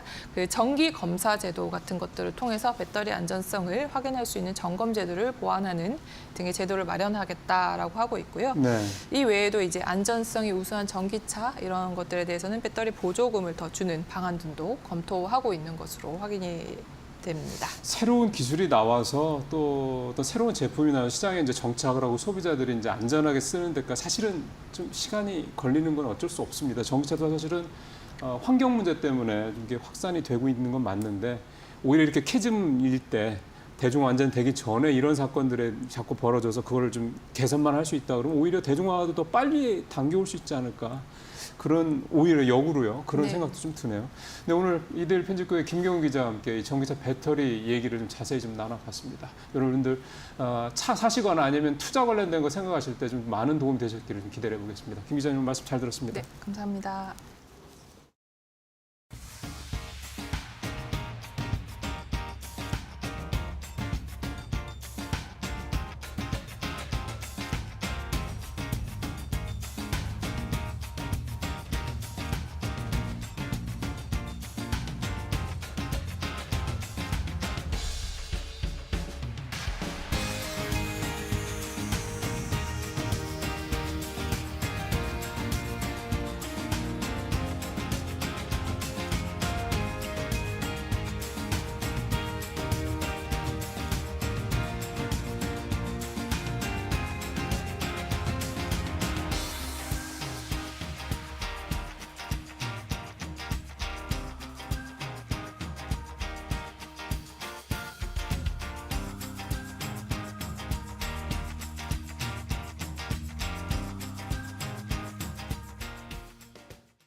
안녕하세요. 매드토크 신일섭입니다. 오늘의 주제는 코로나 재확산, 마이코플라스마 폐렴의 100일의 수족구의 일본 뇌염의 폭염, 폭우까지 피트, 이건 거의 복면 가왕의 삶입니다. 복면 가왕을 그냥 평상시에도 하고 다녀야 될 것 같아요. 이 정도면은 왜 일론 머스크가 저는 화성에 가려나 했더니 화성이 그렇게 살기가 힘든데도 가려고 하잖아요. 제 생각에는 앞으로 향후 지구가 살기가 더 힘들어질 것 같아요. 차라리 화성에 가서 개척하는 게 낫다 싶어서 앨런 머스크가 내다보고 이런 거 아닐까요? 이 온갖 질병에 무슨 저 그 어렸을 때 그 테이프 시절 경험하신 분들 기억나시나요? 테이프에 뭐 나오잖아요. 천연두가 무슨 호암 마마보다 무섭고 그 맨날 나오는 거 있어요. 비디오 테이프 시절 사신 분들은 아세요. 근데 거기에 보면은 그때 당시에 없어졌던 뭔 천연두니 뭐니 이런 게 무슨 옛날에 그 생쥐 떼들 들끓을 때 있었던 질병까지 다시 나오고 있어요. 이게 세상이 더러워진 건지 아니면은 세균이 변이를 일으켜가지고 다시 새롭게 변종이 나오는 건지 모르겠지만은 진짜 이거 무슨 교과서에서만 보던 것들을 겪고 있으니 아니 이거 100일의 주사 어렸을 때 예방접종 다 맞는 거 아니에요 이거? 이게 지금 성인까지 100일에가 이게 지금 100일의 천연두 뭐 저기 뭐야 페스트 이런 걸 지금 아직도 듣고 살아야 됩니까 지금? 이게 그렇다고 해서 지금 뭐 세상이 더러워졌냐? 세상은 어느 때보다 지금 면역력을 키우려고 온갖 세균을 뭐 아니 세균만 보이면 스프레이 뿌리고 살지 않아요? 근데도 지금 이게 이렇게 되니 이거 살 수가 있습니까? 지금 날씨도 안 도와주잖아요 지금? 아니 폭염특보가 내린 날 폭우가 와요. 그 다음날 폭우특보를 내렸더니 폭염이 와요. 지금 아침에 일어나서 가면은 스콜이 나오고 저녁 때는 뜨거워집니다. 아침에 할머니, 할아버지들이 양산 들고 나오시더라고요. 근데 그 양산을 우산으로 쓰고 있습니다. 갑자기 비가 오니까요. 근데 그렇다고 그 날씨만 그러느냐? 그러고 또 병원에 가셔야 돼요, 지금. 천연두에 100일에 마이크로플라스마 폐렴에다가 뇌염모기까지 이거 어떻게 삽니까, 진짜? 그러다가 코로나는 또 재확산되고 있죠. 이 코로나 변이는 왜 이렇게 많은 거예요, 지금? 이게 지금 대부분 다 호흡기 감염병이거든요, 이게. 그리고 감염성이 뛰어나요, 이게. 그래서 지금 사람들이 이제 약간 해이해졌죠. 인천공항 지금 출입객 수가 코로나19 이전 거를 다시 뛰어넘었습니다. 이제 해외여행 갔다 오면 다시 엄청나게 퍼질 가능성이 지금 있어요. 지금 호흡기 감염병 예방을 위한 5대 예방 수칙 다시 나왔습니다. 2024년도 7월 26일 날 가장 최신판으로 질병관리청에서 다시 나왔습니다. 기침 예절 실천으로 팔로 막아라. 뭐 마스크는 꼭 맞은 걸 끼어겠죠. 옛날에 아베 총리가 저 돌아가신 아베 총리가 맞지 않는 거 껴가지고 논란이 됐었죠. 자, 맞는 거 껴야 됩니다. 그게 웃긴 걸 수도 있지만 맞아야지 그게 저기가 돼요. 예방이 돼요. 이게 턱까지 다 씌워야 됩니다. 둘째는 올바른 손 씻기의 생활화. 자, 우리 이거 맨날 이거 배우고도 이게 해이해지잖아요. 손 씻기가 가장 중요해요. 그 다음에 씻지 않은 손으로 눈, 코, 입 만지지 않기. 자, 요것만 지키면 된다니까 열심히 지켜봅시다. 실내에서는 자주 환기를 해라. 2시간마다 10분씩 환기를 하고 학교, 어린이집, 공공시설에는 출입문과 창문을 동시에 열어라. 5번째, 발열 및 호흡기 증상 시 의료기관 방문하여 적절한 진료 받기. 자, 이게 5대 예방 수칙이라고 합니다. 그래서 어쨌든 5대 예방 수칙을 지켜라. 호흡기 감염병 예방을 위한이라고 나왔잖아요. 지금 이 말씀드린 것들이 다 호흡기 감염증이에요. 코로나, 백일해, 마이크로플라스마 폐렴 전부 다 호흡기입니다. 그래서 호흡기의 이 질병을 막기 위해서 공통된 5대 수칙이니까 코로나든 백일해든 마이크로플라스마 폐렴이든 이거를 지금 하세요. 뇌염모기는 막을 수가 없네요. 그렇죠? 뇌염모기도 마찬가지. 잘 씻으면 안 와요. 땀 나고 들어온 사람한테 모기 잘 달려드니까 조심하시고. 자, 다음으로 가겠습니다. 자, 백일해도 나왔습니다. 이게 어렸을 때 예방접종 맞는 건데 이거 지금 자, 백일해가 진짜 무서운 거거든요. 이게 보세요. 100일해. 이게 뭔가요? 이게 100일 동안 사랑해라면 정말 좋은 뜻이에요. 그렇죠? 우리 연인들끼리 100일 되면 얼마나 좋습니까? 가장 뜨거울 때. 그 뜻이에요. 100일 해. 근데 이게 뭐냐? 기침. 아니 100일 동안 기침이 안 멈춘 거야. 그게 다른 말로 100일 기침이에요. 정말 끔찍하지 않습니까? 100일 동안 기침이 안 멈춰봐서 이게 사람이 살겠습니까? 이거 1시간만 기침이 안 멈춰도 미칠 지경인데 이거 정말 돌아갑니다. 이거는 진짜로. 그러니까 이거는 다른 것도 코로나도 마찬가지고 마이크로플라스마 폐렴도 마찬가지고 기침이 많이 나는 게 다 공통된 건데 100일에는 특히나 100일 기침이라고 기침이 엄청나게 100일 동안 기침이 난다고 표현될 정도로 기침이 너무나 심한 거예요. 그러니까 이거는 특히나 1살, 2살 영유아에게 정말 치명적입니다. 이거는 호흡기가 아직 발달이 덜 된 영유아들은 만약에 이런 증상이 나타나면 바로 병원에 가야 돼요. 그것도 대학병원으로 가는 게 좋습니다. 어쨌든 예방접종이 예방법이에요. 이거는 예방접종이 예방법이고 이게 다 어렸을 때 기본적으로 맞거든요. 무상으로. 근데 어른 돼서 다시 발현이 됐다는 거는 그 면역력이 지금 발현이 안 되는 거예요. 그러니까 지금 임산부 분들은 보건소 가면은 100일의 예방주사를 무료로 맞춰주고 있습니다. 대부분의 구청에서. 꼭 맞으시기 바라고요. 보통 이렇게 맞습니다. 생후 2개월에 그리고 생후 4개월, 생후 6개월, 그 다음에 생후 15개월에서 18개월, 4, 6세, 6차 Tdem이라고 되어 있나요? 이때까지 지금 11세, 12세까지 이렇게 맞으면은 6번을 맞게 돼요. 이렇게 6번을 맞았음에도 불구하고 성인들이 지금 또 100일에 발현이 되는 사람들이 나타나고 있다. 어쨌든 이게 예방법은 예방주사를 철저히 맞는 것밖에 없다. 어린이들 그리고 뭐 11세, 12하의 초등학생, 중학생 이 따님, 아드님 있으신 분들은 이게 맞았는지 확인하시고 혹시 뛰어넘는 게 있으면 꼭 가서 맞으시기 바랍니다. 자, 100일에 이거 무서운 질병이고요. 자, 이게 늘어나고 있다. 자, 그 다음으로 하겠습니다. 자, 이제 모기도 있습니다. 이거 어떻게 합니까? 이게 빈대도 그런데 이거 좀 황당하지 않습니까? 빈대, 한강 가면 빈대 예방법도 이렇게 똑같이 써 있어요. 빈대에 물리지 않는 것이 최상의 예방법입니다. 모기도 똑같네요. 모기에 물리지 않는 것이 최선의 예방책입니다. 아니 근데 빈대에 물리고 모기에 물리지 않는 것을 자기가 조심한다고. 그러니까 아예 그러면은 집안에 있어야 돼 이거는. 뭐 데스티네이션입니까 이게? 영화 데스티네이션 보면은 나한테 죽을 운명이 다가오니까 그냥 그 주인공 소녀가 방에 틀어박혀갖고 방에서도 죽을 수 있잖아요. 의자에서 넘어져가지고. 다 볼록이로 쿠션으로 둘러싼 다음에 그 정신병로처럼 가만히 있어요. 근데 이게 인간이 그렇게 살 수가 있습니까 이게? 그러니까 나갈 수밖에 없기 때문에 모기랑 빈대에 물리지 않는다. 이거 정말 어려운 방법입니다. 뭐 기피제를 쓰고 모기장을 하고 밝은색 긴팔 긴바지 착용하고 야외에서 풀숲 물웅덩이 주변 되도록 가지 않을 것을 권고합니다만 야 이거를 뭐 모기 빈대를 다 피할 수 있겠습니까? 어쨌든 점점 힘들어져요. 자 다음 걸 또 보겠습니다. 몇 개를 피해야 되는 거예요 이거 지금. 자 호흡기 감염병 예방 수칙. 이거는 지금 위에가 없어졌는데 이게 마이크로 플라스마 예방 수칙입니다. 거의 비슷하죠. 마이크로 플라스마 뭔가 되게 작은 거잖아요. 세균의 크기가 너무 작아서 다 뚫고 들어와요. 그래서 폐렴을 일으키는 균입니다. 이것도 무서운 거죠. 막을 수가 없어요. 너무 조그매가지고. 그래서 마이크로입니다. 올바른 손 씻기의 생활화, 기침 예절 실천. 이거 뭐 거의 똑같네요. 호흡기 감염 예방방 수칙이랑 마이크로 플라스마 예방 수칙이랑 똑같아요. 마이크로 플라스마도 호흡기니까. 호흡기 질환이니까. 어쨌든 뭐 요거라도 하고 그러니까 우리가 그거잖아요. 뭐 저거 해도 어차피 걸릴 거 걸린데. 아니 그러면은 어차피 죽을 건데 왜 살아요? 이게 돼버리니까 우리가 사는 사람은 어떻게든 최선의 예방은 하고 그 다음을 대비해야 될 거 아닙니까? 자 마이크로 플라스마 폐렴 이것도 2024년 6월 21일자로 질병관리청에서 최신판으로 나온 거죠. 지금 그러니까 대부분 6월 달에 뇌연모기도 그랬어요. 다 6월 달, 7월 달에 다 최신판으로 다시 이런 것들이 배포되고 있단 말이에요. 지금 이게 심각하기 때문에. 마이크로 플라스마는 요 지금 유행지구 발병 열입니다. 이것도 이게 열이 굉장히 요거는 그거예요. 여기도 마찬가지예요. 기침, 콧물, 호흡기, 비말, 접촉을 통해 감염입니다. 이것도 감염이 굉장히 많이 확산이 많이 되기 때문에 저기를 피해야 돼요. 전염이 강한 겁니다.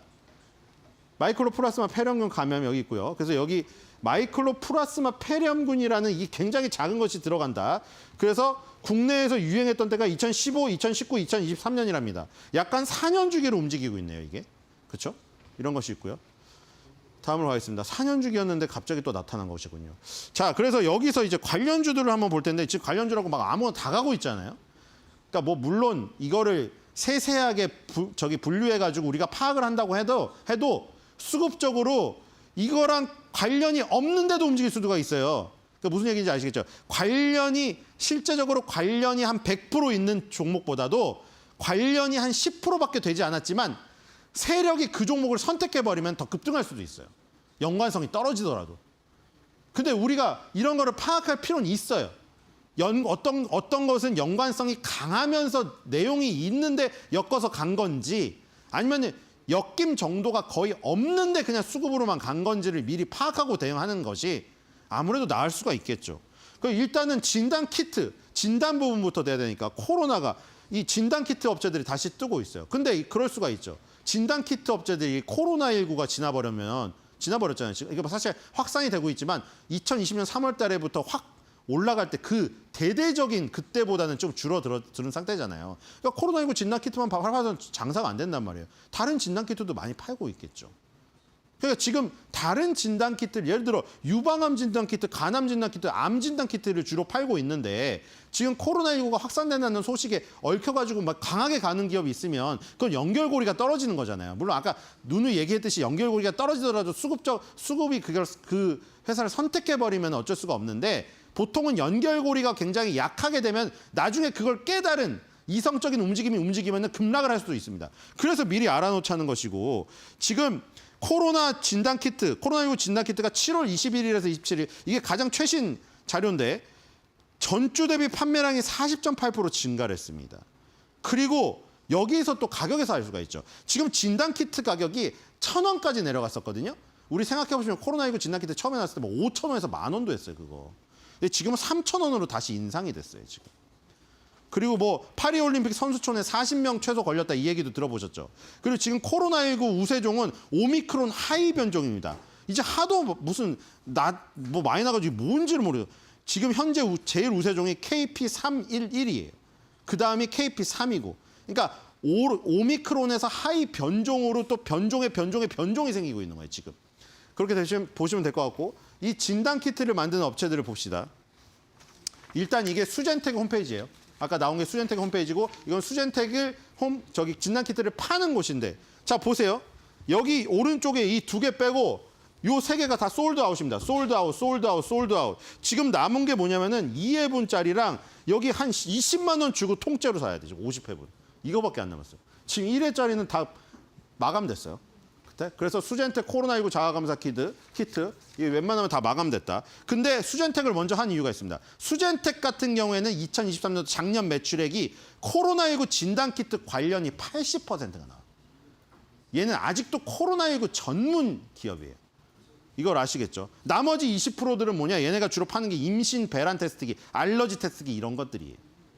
그리고 특히나 현장 진단 제품들이 많다. 현장에서 직접 면봉으로 찔러서 질병관리청 직원들이나 보건소에서 나와서 하는 거기에서 매출이 많이 발생되기 때문에 이게 정말 확산이 코로나19로 돌아간다고 하면은 진단 키트의 찐 진단 키트 주는 수젠텍이에요. 예를 들어서 랩지노믹스를 비교해 볼게요. 랩지노믹스는 화면 안 띄워놨는데 랩지노믹스도 지금 같이 가고 있죠. 근데 랩지노믹스는 작년 코로나19 진단 제품 매출이 9.1%입니다. 10%가 안 되죠. 그러니까 얘네 수젠텍은 80%가 넘고 랩지노믹스는 10%가 안 돼요. 그러니까 같이 진단키트, 코로나19 진단키트주로 엮여서 간다고 하더라도 매출 비중에서 큰 차이가 있다는 거 이건 알아놓으시면 될 것 같고요. 자, 이제 빨리 갑시다. 시간이 넘어갔네요. 자, 100일에 봅시다. 100일에. 자, 이게 진매트릭스 홈페이지입니다. 팝업 창으로 딱 띄워놨잖아. 팝업 창으로 띄우는 게 왜 띄워놓겠어요? 아무렇게 랜덤으로? 룰렛인가요? 아니죠. 가장 자기네가 지금 팔기 좋은 거, 마케팅 하고 싶은 거를 팝업 창으로 띄워놓잖아요, 이거. 지금 100일의 분자 진단 키트를 여기서 띄워놨습니다. 진 매트릭스 홈페이지 들어가시면 이렇게 떠요. 그러니까 마이크로 플라스마 폐렴균하고 100일의 균이 같이 돌고 있는데 진 매트릭스의 이 100일의 분자 진단 키트가 8개를 동시에 해주는데 이 안에 2개가 들어있어요. 마이크로 플라스마 폐렴균하고 100일의 균을 검출해주는 진단 키트. 그래서 진 매트릭스는 코로나19 진단 키트주라기보다는 100일의 마이크로 플라스마 폐렴 진단 키트주라고 분류해 더 맞겠죠. 자, 뒤로 가봅시다. 요겁니다. 바로 이 제품이고요. 8종 동시 다중 검사 하는데 그중에 2개가 아까 여기 들어있어요. 8종 중에. 요걸로 검사하면 될 것이고. 그러니까 진 매트릭스는 100일의 쪽이다. 이렇게 알아놓으시면 될 것 같고요. 자, 그다음에 이제 백신 치료제가 있겠죠. 자, 요즘에 가장 핫한 종목이 셀리드입니다. 자, 뒤로 가봅시다. 백신입니다. 셀리드. 자, 이것도 마찬가지죠. 셀리드 홈페이지 딱 들어가면 파워창이 2개 떠요. 가장 중요한 걸 띄었겠지. 이게 룰렛이 아니고 무슨 올림픽 유도도 아니고 룰렛을 하겠습니까? 자, 여기 보시면 이게 중요하죠. 지금 유상증자를 했어요. 유상증자. 왜 유상증자를 했냐? 셀리드가 지금 이것 때문에 이 보도자료 밑에 왜 괜히 이거를 왜 깔아놨겠어요? 파워창에 3개가 뜨는데 밑에 셀리드 코로나19 임상 3상 시험 성공적으로 마무리하고 본격적인 매출 실현 위해 노력할 것이라는 기사 링크를 붙여놨습니다. 그리고 위에다가 요 유상증자를 붙여놨죠. 그럼 당연히 유추가 가능하겠죠. 이 임상 3상을 글로벌을 진행하기 위해서 돈이 모자르니까 유상증자를 한 거죠. 근데 구주주, 기존에 갖고 있던 주주의 청약률이 꽤 높았습니다. 그러니까 기존의 셀리드 주주분들은 이걸 되게 긍정적으로 바라보고 있는 거예요, 지금. 이게 성공해서 코로나 백신이, K백신이 나와서 물론 지금 이 코로나19 임상 글로벌 하고 있는 세 나라가 베트남, 필리핀, 한국이거든요. 공통점이 있죠, 베트남, 필리핀. 예를 들어 미국이나 뭐 독일 이런 데가 아니잖아요. 그러니까 선진국은 이미 코로나 확산이 다 주저앉아 버렸어요. 이게 임상시험을 하려면 환자가 있어야 돼요, 환자가. 코로나 환자가. 그러니까 약간 후진국으로 갈 수밖에 없는 거예요. 그러니까 베트남, 필리핀 하고 한국을 택한 거죠. 그러니까 여기 3개에서 진행이 된다. 이렇게 보시면 될 것 같고요. 지금 특허를 받았다고 해서 급등을 했었죠. 미국과 러시아에서 특허를 받아서 이게 아데노바이러스를 대량 생산하는데 최적화된 벡터 구조에 대한 특허였거든요. 그러니까 이 코로나19 백신 같은 경우에 중요한 게 뭐냐면 싸게 빠르게 대량 생산을 해야 돼요. 비싸고 느리고 소량 생산이 되면 안 돼요. 그렇죠? 화이자, 모더나가 왜 특혜를 받나요? 처음에 빠르고 대량 생산해서 처음에 선점을 싹 해가지고 먹어버리니까 뒤늦게 뭐 중국인이 러시아에서 만든 거는 아니 뒤늦게 나와가지고 환자도 없는데 그 누가 먹히겠어요. 그러니까 이 선점 효과가 중요하기 때문에 그리고 대량 생산이 중요해요. 그래서 그런 부분을 위주로 지금 특허를 받았다고 셀리드에서는 지금 그걸 높게 평가하고 있다. 이렇게 보시면 될 것 같고요. 예, 다음 화면 또 하나 있죠. 예, 하나가 2개가 있습니다. 이게 그 작용 기전을 그려놓은 겁니다. 지금 뭐 이거는 복잡하니까 한마디로 하면 그거예요. 화이자 모더나가 택했던 mRNA 백신 방식이랑은 다른 아데노 바이러스 방식을 택하고 있다. 이렇게만 아시면 될 것 같습니다. 자, 그래서 지금 뭐 무더위에 폭염에 무슨 질병에 온갖 세균들이 막 득실득실되고 있습니다. 우리가 뭐 어쩔 수가 없어요. 앞으로 더 심해질 거고. 그래서 손을 깨끗이 씻고 뭐 호흡기에 마스크를 하고 최대한 뭐 모임을 안 가고 뭐 이런 거 뭐 기본적인 거 지키면은 그나마 낫겠죠. 그리고 나서는 사실 운명에 맡겨야 될 것 같습니다. 어쩔 수가 없죠. 한 줄 매듭형. 그래서 좀 한탄을 하는 한 줄 매듭형입니다. 폭염에 폭우에 세균 폭탄까지. 아, 차라리 화성 가자!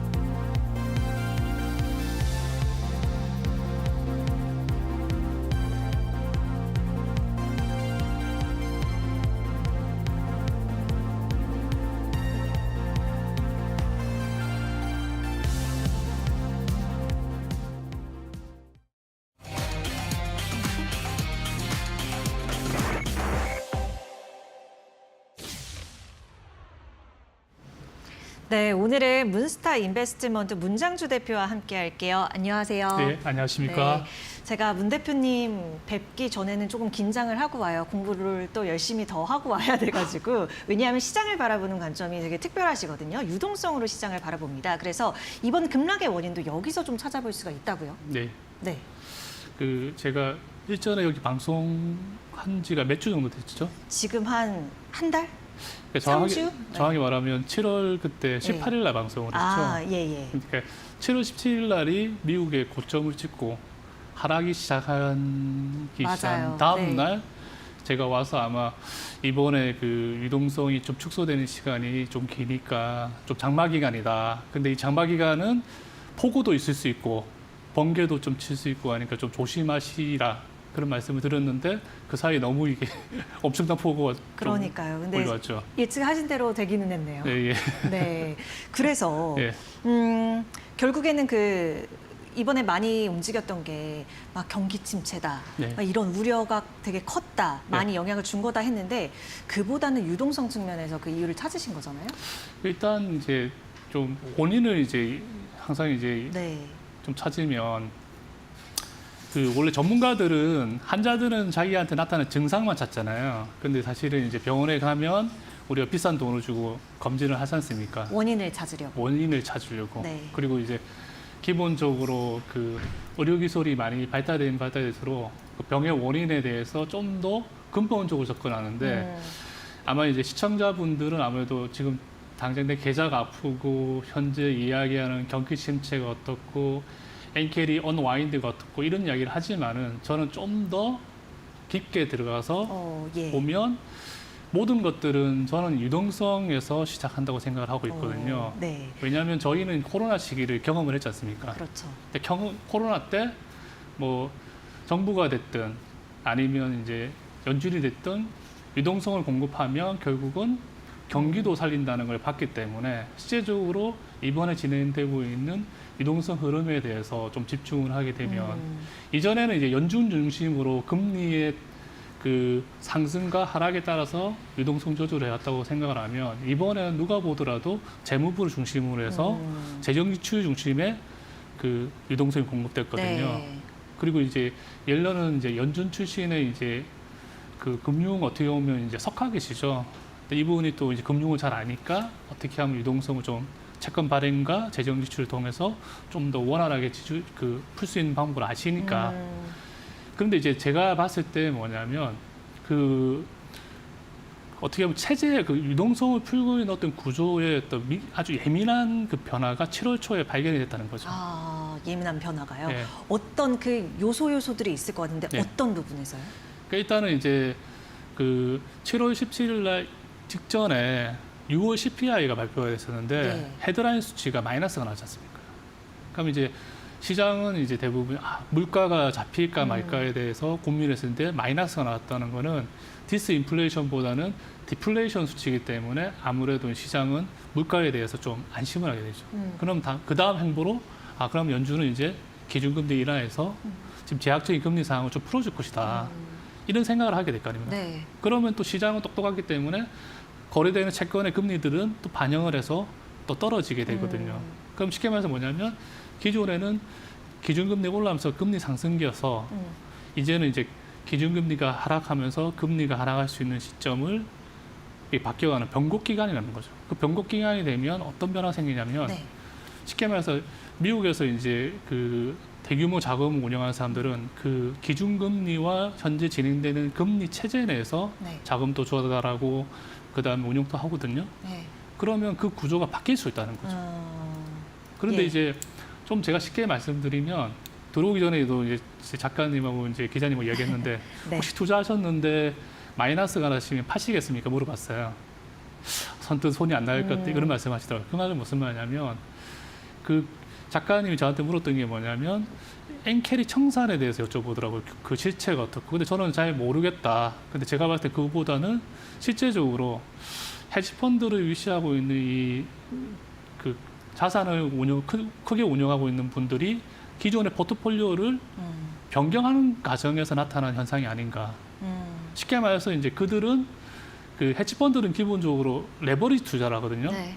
그러면 그들은 리스크를 줄이기 위해서 어떻게 하냐면 롱을 하고 숏을 하면서 넷 익스포저를 좀 줄입니다.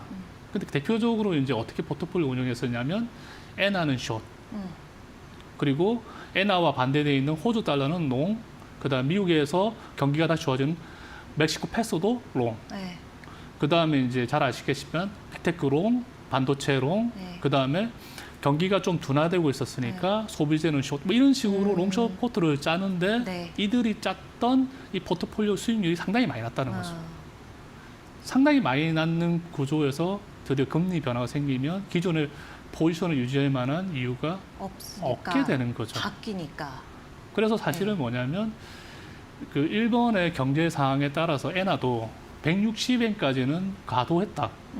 한 140에서 145엔 정도가 제가 봤을 때는 적절한 수준인데 당연히 이제 그 숏이 많이 생기다 보니까 과도하게 이제 매도가 됐던 측면인데 그게 어떻게 보면 청산이 되면서 네. 빠르게 돌아오고 있는 거죠. 그러니까 그건 저는 이제 제가 말씀드리고 싶은 게 뭐냐면 이번에 진행되고 있는 이 대다수의 금융시장의 이 변동성은 그런 그 기존에 진행됐던 자산의 포지션에 대한 변경이 생기면서 발생되는 현상을 보시면 되는 것이 굳이 지금 경기 침체도 오지도 않았는데 경기 침체 이야기를 땡겨가지고 과도하게 경기 침체가 올 것이다. 그 다음에 어저께 보면 그 클라우디아 샴의 그 법칙을 샴의 이제 법칙. 했던 분도 이제 네. 리포트를 내셨거든요. 그러니까 그 부분의 요지는 뭐냐면 과거처럼 고용이 지금 같은 상황에서는 워닝을 줄 수 있고 경기 침체 워닝을 줄 수 있기 때문에 연준이 유동성을 풀으라고 하는 건데 과거랑 지금 달라진 게 뭐냐면 최근에는 그 미국 시장에 이민이 많았었잖아요. 네. 이민이 많다 보니까 어떤 현상이 벌어지냐면 그 쉽게 말해서 일할 수 있는 노동력이 많이 들어왔다는 거죠.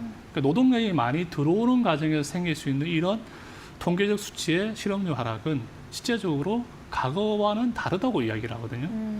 그래서 그분도 지금 이야기가 뭐냐면 경기 침체 리스크로 보는 거는 과도하다고 보고 있거든요. 그래서 지금 시장에서 이야기하는 나오는 모든 것들은 저는 사실은 좀 여러분들이 지나간 오지라고 생각하시고 좀 듣지 마시고요. 그냥 실제적으로 지금 미국에 있는 경기 상황에 유동성이 또 부족한 것도 아닙니다. 하지만 제가 말하는 자산 시장에서의 이 변동성은 뭐냐면 자산을 투자하고 있는 사람들이 이런 포지션 변경에 따라서 나오는 일시적인 자금의 언스테이블한 상태라고 생각을 하시고 그건 어느 정도 시간이 지나야지 해결되는 부분이 있다고 생각하셔야 됩니다. 그래서 제가 볼 때는 변동성은 기본적으로 옵션하고도 많이 연계되어 있기 때문에 다음 주 금요일이 미국하고 숨게. 유럽의 네. 옵션 만기이거든요. 그때까지는 변동성이 좀 있을 수가 있고 이 기간 동안에 아마 시장은 변동성 측면을 좀 잡아가면서 안정을 찾아갈 수 있다고 저는 생각하고 있습니다. 네. 그러니까 지금 이번 좀 시장 큰 하락의 원인을 기존 이제 자산 투자자들의 기존 자산 포지션 이런 변화에 따른 그러한 수준에 연동된 흐름이었다라고 이야기를 해주셨고, 일단 다음 주 이제 만기일이죠. 네. 만기일까지는 다소간의 변동성이 있을 수 있으니 한 10일 정도 되겠네요. 뭐 근데 거래일로는 한 일주일 정도 될 수도 있고요. 한 7거래일 정도 네, 되는 거죠. 그렇게 되겠죠.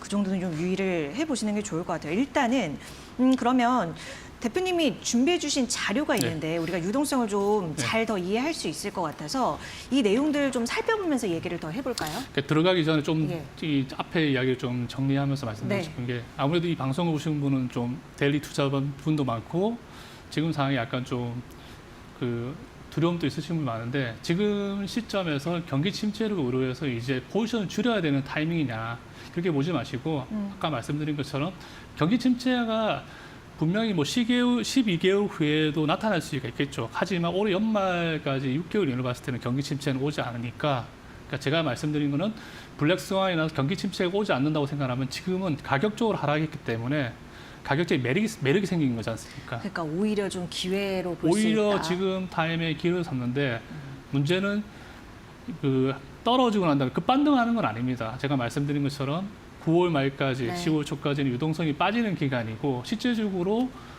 그 9월이 되면 그 미국에 또 대선 관련돼 있는 리스크도 나오기 네. 때문에 정치적 불확실성이 또 증시에 또 영향을 주거든요. 그래서 이때 기간까지는 어떻게 보면 좀 박스권 내에서 좀 변동이 있을 거라고 생각을 하시고, 그 이후에 10월부터 그리고 대선이 끝나고 나면 정치적 리스크가 끝나고 4분기에는 제가 볼 때는 연준도 그렇고 재무부가 유동성 공급을 생각보다 많이 하게 돼 있거든요. 그래서 4분기에는 좀 증시에 되게 유리한 상황이 펼쳐질 수 있으니까 지금 이제 그렇게 생각하지 마시고 오히려 이런 부분을 좀 기회로 생각했으면 하는 게 제가 여러분들 드리고 싶은 제 진심입니다. 힘든 3분기 좀 지나고 4분기에 네. 볕이 들 거라고 보시는 그러한 내용들을 네. 우리가 좀 이제 표나 지표상으로도 좀 네. 살펴볼 수 있는 게 있을지 궁금하거든요. 그러면 일단 그 제가 그 유동성을 파악할 수 있는 이제 지표를 드렸는데 네. 지금 이제 말로서 이 설명이 대부분 끝났기 때문에 네. 제가 좀 앞에 부분을 좀 근거로 말씀드리면, 네. 그러니까 제가 생각하는 시중 유동성은 지급준비금이거든요. 네. 그 이유가 뭐냐면 3번 지급준비금 예. 요 부분이요. 예, 지급준비금입니다. 그 왜 지급준비금이 시중 유동성이냐면, 코로나가 생기기 전에 금융위기가 생겼잖아요. 금융위기가 생기기 전에는 미국의 연준의 자산이 8,500억 정도 수준인데 네. 지급준비금은 150억 정도 수준. 8,500에서 150억이면 비율이 몇 퍼센트인지 좀 계산해 보시고요. 네. 근데 최근에 보면 우리가 알다시피 지급준비금이 3조 이상이잖아요. 3조 네. 2천, 3조 5천까지 네. 갔었잖아요. 근데 최근에 이제 연준 자산이 테이퍼링 하면서 네. 한 8천억 정도, 아니 8조 정도인데, 그러면 8조 수준에서 지급준비금이 3조 이상인 비율하고 보시면 그 금융위기 이전에는 지급준비금이 많지가 않았어요. 근데 지금은 지급준비금이 굉장히 크다는 거죠. 네. 그러니까 이거는 무슨 말이냐면, 실제적으로 우리가 고등학교 때 배웠던 시종 창출, 시중 유동성을 공급하는 역할을 은행이 해야 되는데, 지금은 은행보다도 어떻게 보면 연준의 지급준비금이 늘었냐 안 늘었냐에 따라서 시중의 유동성이 많은 영향을 미칠 수 있거든요. 예. 그래서 지급준비금을 중요하게 봐야 됩니다. 그 여기서 그 시중 유동성 지급준비금을 구하려면 우리가 이제 등식에서 산식을 좀 구해보면, 연준은 그 자산하고 부채가 같습니다. 이유는 뭐냐면 연준은 자본금이 없어요. 그래서 연준의 자산이라고 하는 거는 연준이 가지고 있는 그 증권이잖아요. 네. 이 소마 계정이라는 거는 바로 증권을 말하는데, 연준은 뭐 국채라든가 모기지를 들고 있잖아요. 네. 그 다음에 연준이 또 하는 거는 뭐냐면, 돈을 빌려주면 또 연준의 자산이 되니까 그것도 대출인데, 대출. 그런 예. 대출은 유동성 창고거든요. 예. 재할인 창고라든가 작년에 이제 그 SBB 사태가 터져서 네. 은행에 이제 긴급 그 구제 자금을 줬던 BTFP라는 게 있습니다. 그런 부분이 이제 대출이라고 볼 수 있고요. 네. 그 다음에 이제 부채는 아까 제가 말씀드린 것처럼 지급준비금. 시중에 유통되는 통화도 사실은 부채죠. 하지만 그거는 양이 거의 고정돼 네. 있기 때문에 네. 별로 저희가 고려할 필요는 없는 거고. 예. 그리고 이 영래포라고 하는 거는 그냥 여러분들 좀 어렵지만은 그냥 연준이 운영하는 CMA 계좌라고 생각하시면 됩니다. 네. 연준이 시중 유동성을 빨아들여서 관리를 한다고 생각하시면 되는 거고요. 재무부 TGA는 재무가 재정 지출하기 위해서 가지고 있는 통장이라고 생각하시면 되거든요. 그럼 여기서 이제 지급준비금은 소마 계정의 대출의 마이너스 영래포하고 재무부 TGA인데 네. 그렇죠. 이 등식에서 지금 네. 지준금이 오른쪽에 있으니까 요 등식 왼쪽으로 가려면 영래포 빼고 재무부 TGA 네. 빼면 되는 거잖아요. 그러면 이제 제가 여기 썼는데 2023년 7월에 보면 금리 네. 방향 전환이 일어났다는 거죠. 예, 그 네 번째 페이지 요거 우리가 한번 볼 수 있을까요? 예. 바로? 네. 그래서 여기서 보면 그 지금은 QT를 진행하고 있잖아요. 네. 그럼 QT가 진행되고 있으면 마이너스니까 소마 계정은 감소를 하겠죠. 그러니까 QTR 양적 긴축 예. 얘기하시는 거죠. 네. 물론 이제 테이퍼링을 했지만 네. 여전히 올해 지금 계속 진행이 되고 있는 상황이니까 네. 매월 자동적으로 지급준비금은 QT만큼 줄어드는 여기서 이제 좀 재밌는 게 이제 대출에 보면 BTFP라고 해서 이제 은행에 긴급 자금을 수요를 했었잖아요. 네. 근데 재밌는 게 작년에 이 지원하고 한 시적이기 때문에 2025년 3월에 이제 만기가 끝나요. 근데 이제 중요한 거는 금리가 비쌌을 때 은행이 대출을 했으니까 금리가 비쌀 거잖아요. 네. 그러니까 여러분 쉽게 말하면 주담대를 빌렸는데 높은 금리로 빌렸는데 지금 금리가 떨어지면 이거 갚아버리고 이쪽으로 그렇죠. 가죠. 이렇게 하면서 뭘 어떻게 하냐면 비싼 거를 갚아버리고 싸게 다시 할 수가 있지 않습니까? 그러면 일시적으로 대출도 줄 수가 있잖아요. 그러면 이제 BTFP가 지금 잔고가 1,100억 정도인데 네. 지금 현재 진행되고 있는 월 그 양적 긴축이 한 250억대예요. 그럼 사실은 그 4개월 정도 되는 거니까 상당히 이 규모도 작은 게 아니죠. 그리고 이 영래포는 여러분들이 이해를 하시려고 하면 상당히 어렵기 때문에 그냥 간단하게만 말씀드리면 영래포를 통해서 시중 유동성이 들어가게 하려면 네. 3개월 비례 금리가 영래포에서 제시하는 그 금리보다 높아야 되거든요. 네. 근데 지금 3개월 비례 금리가 지금 영래포는 기준금리 플러스 OP이기 때문에 5.3% 고정돼 있습니다. 네. 그럼 이 얘네들의 금리가 떨어지려면 연준이 기준금리를 떨어뜨리면 떨어져요. 그럴 때 5.3이 고정돼 있는데 대체를 할 수 있는 3개월 비리 5.3%보다 하락했습니다. 지금 현재 5.2% 수준입니다. 그리고 문제가 터지기 시작했던 7월 마지막 주에도 얘가 하락을 했었거든요. 그래서 그러면 영래포로 자금이 들어가게 되거든요. 그러면 어떤 현상이 벌어지냐면 마이너스니까 또 지급 준비가 떨어지죠.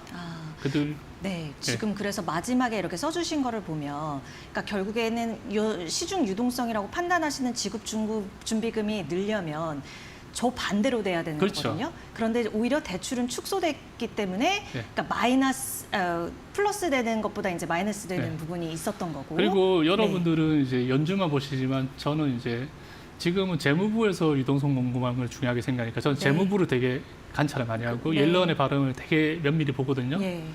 그러면 7월 31일 날 그 QRA라고 해서 자금 조달 계획서의 디테일한 부분이 세부안이 발표가 되는데 네.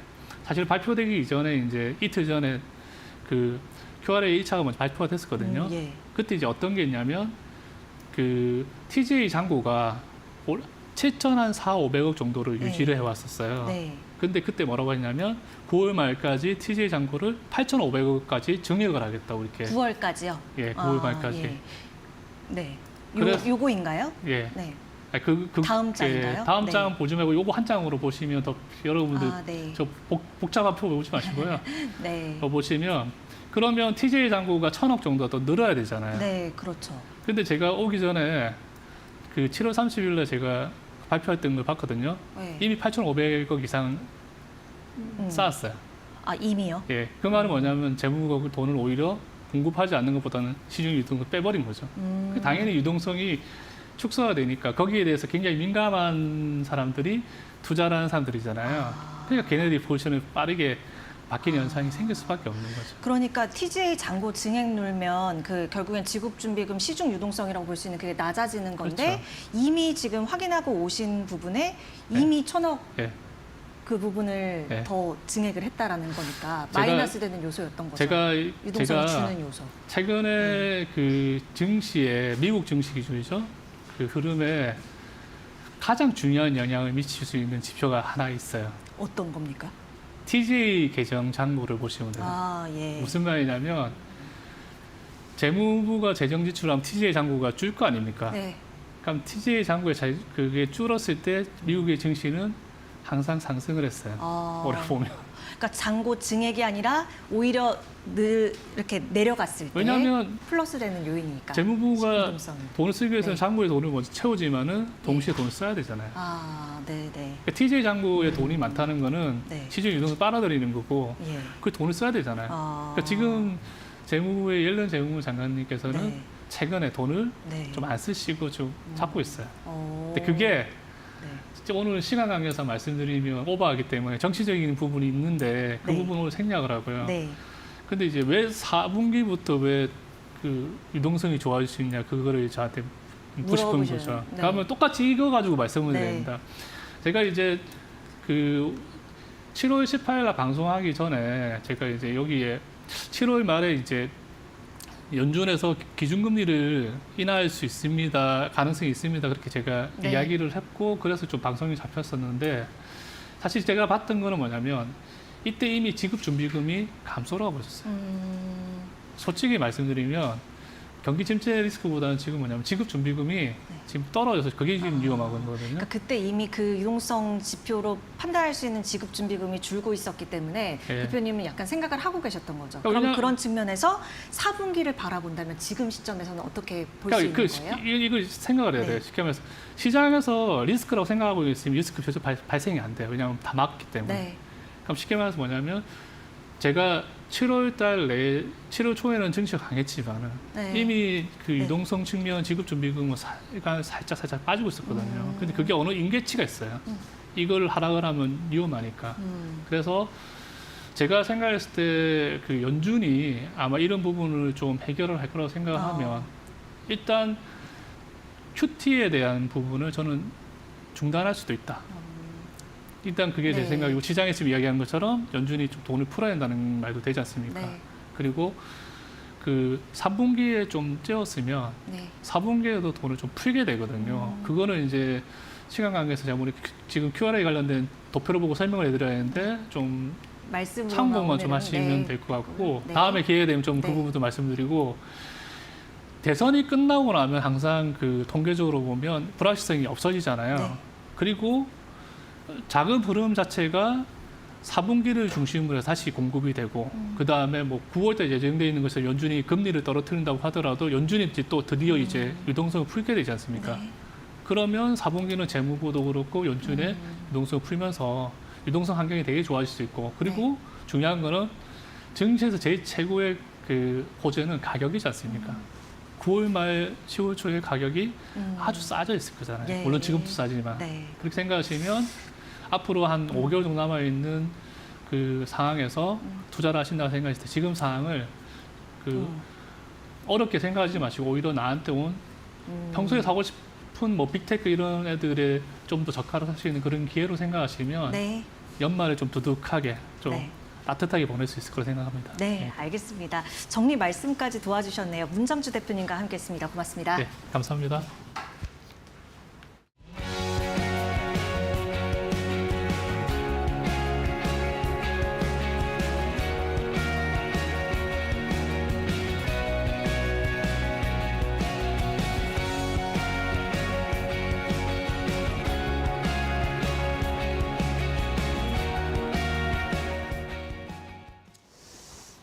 예, 앵커 브리핑 시작하겠습니다. 사진 먼저 한 장 보시죠.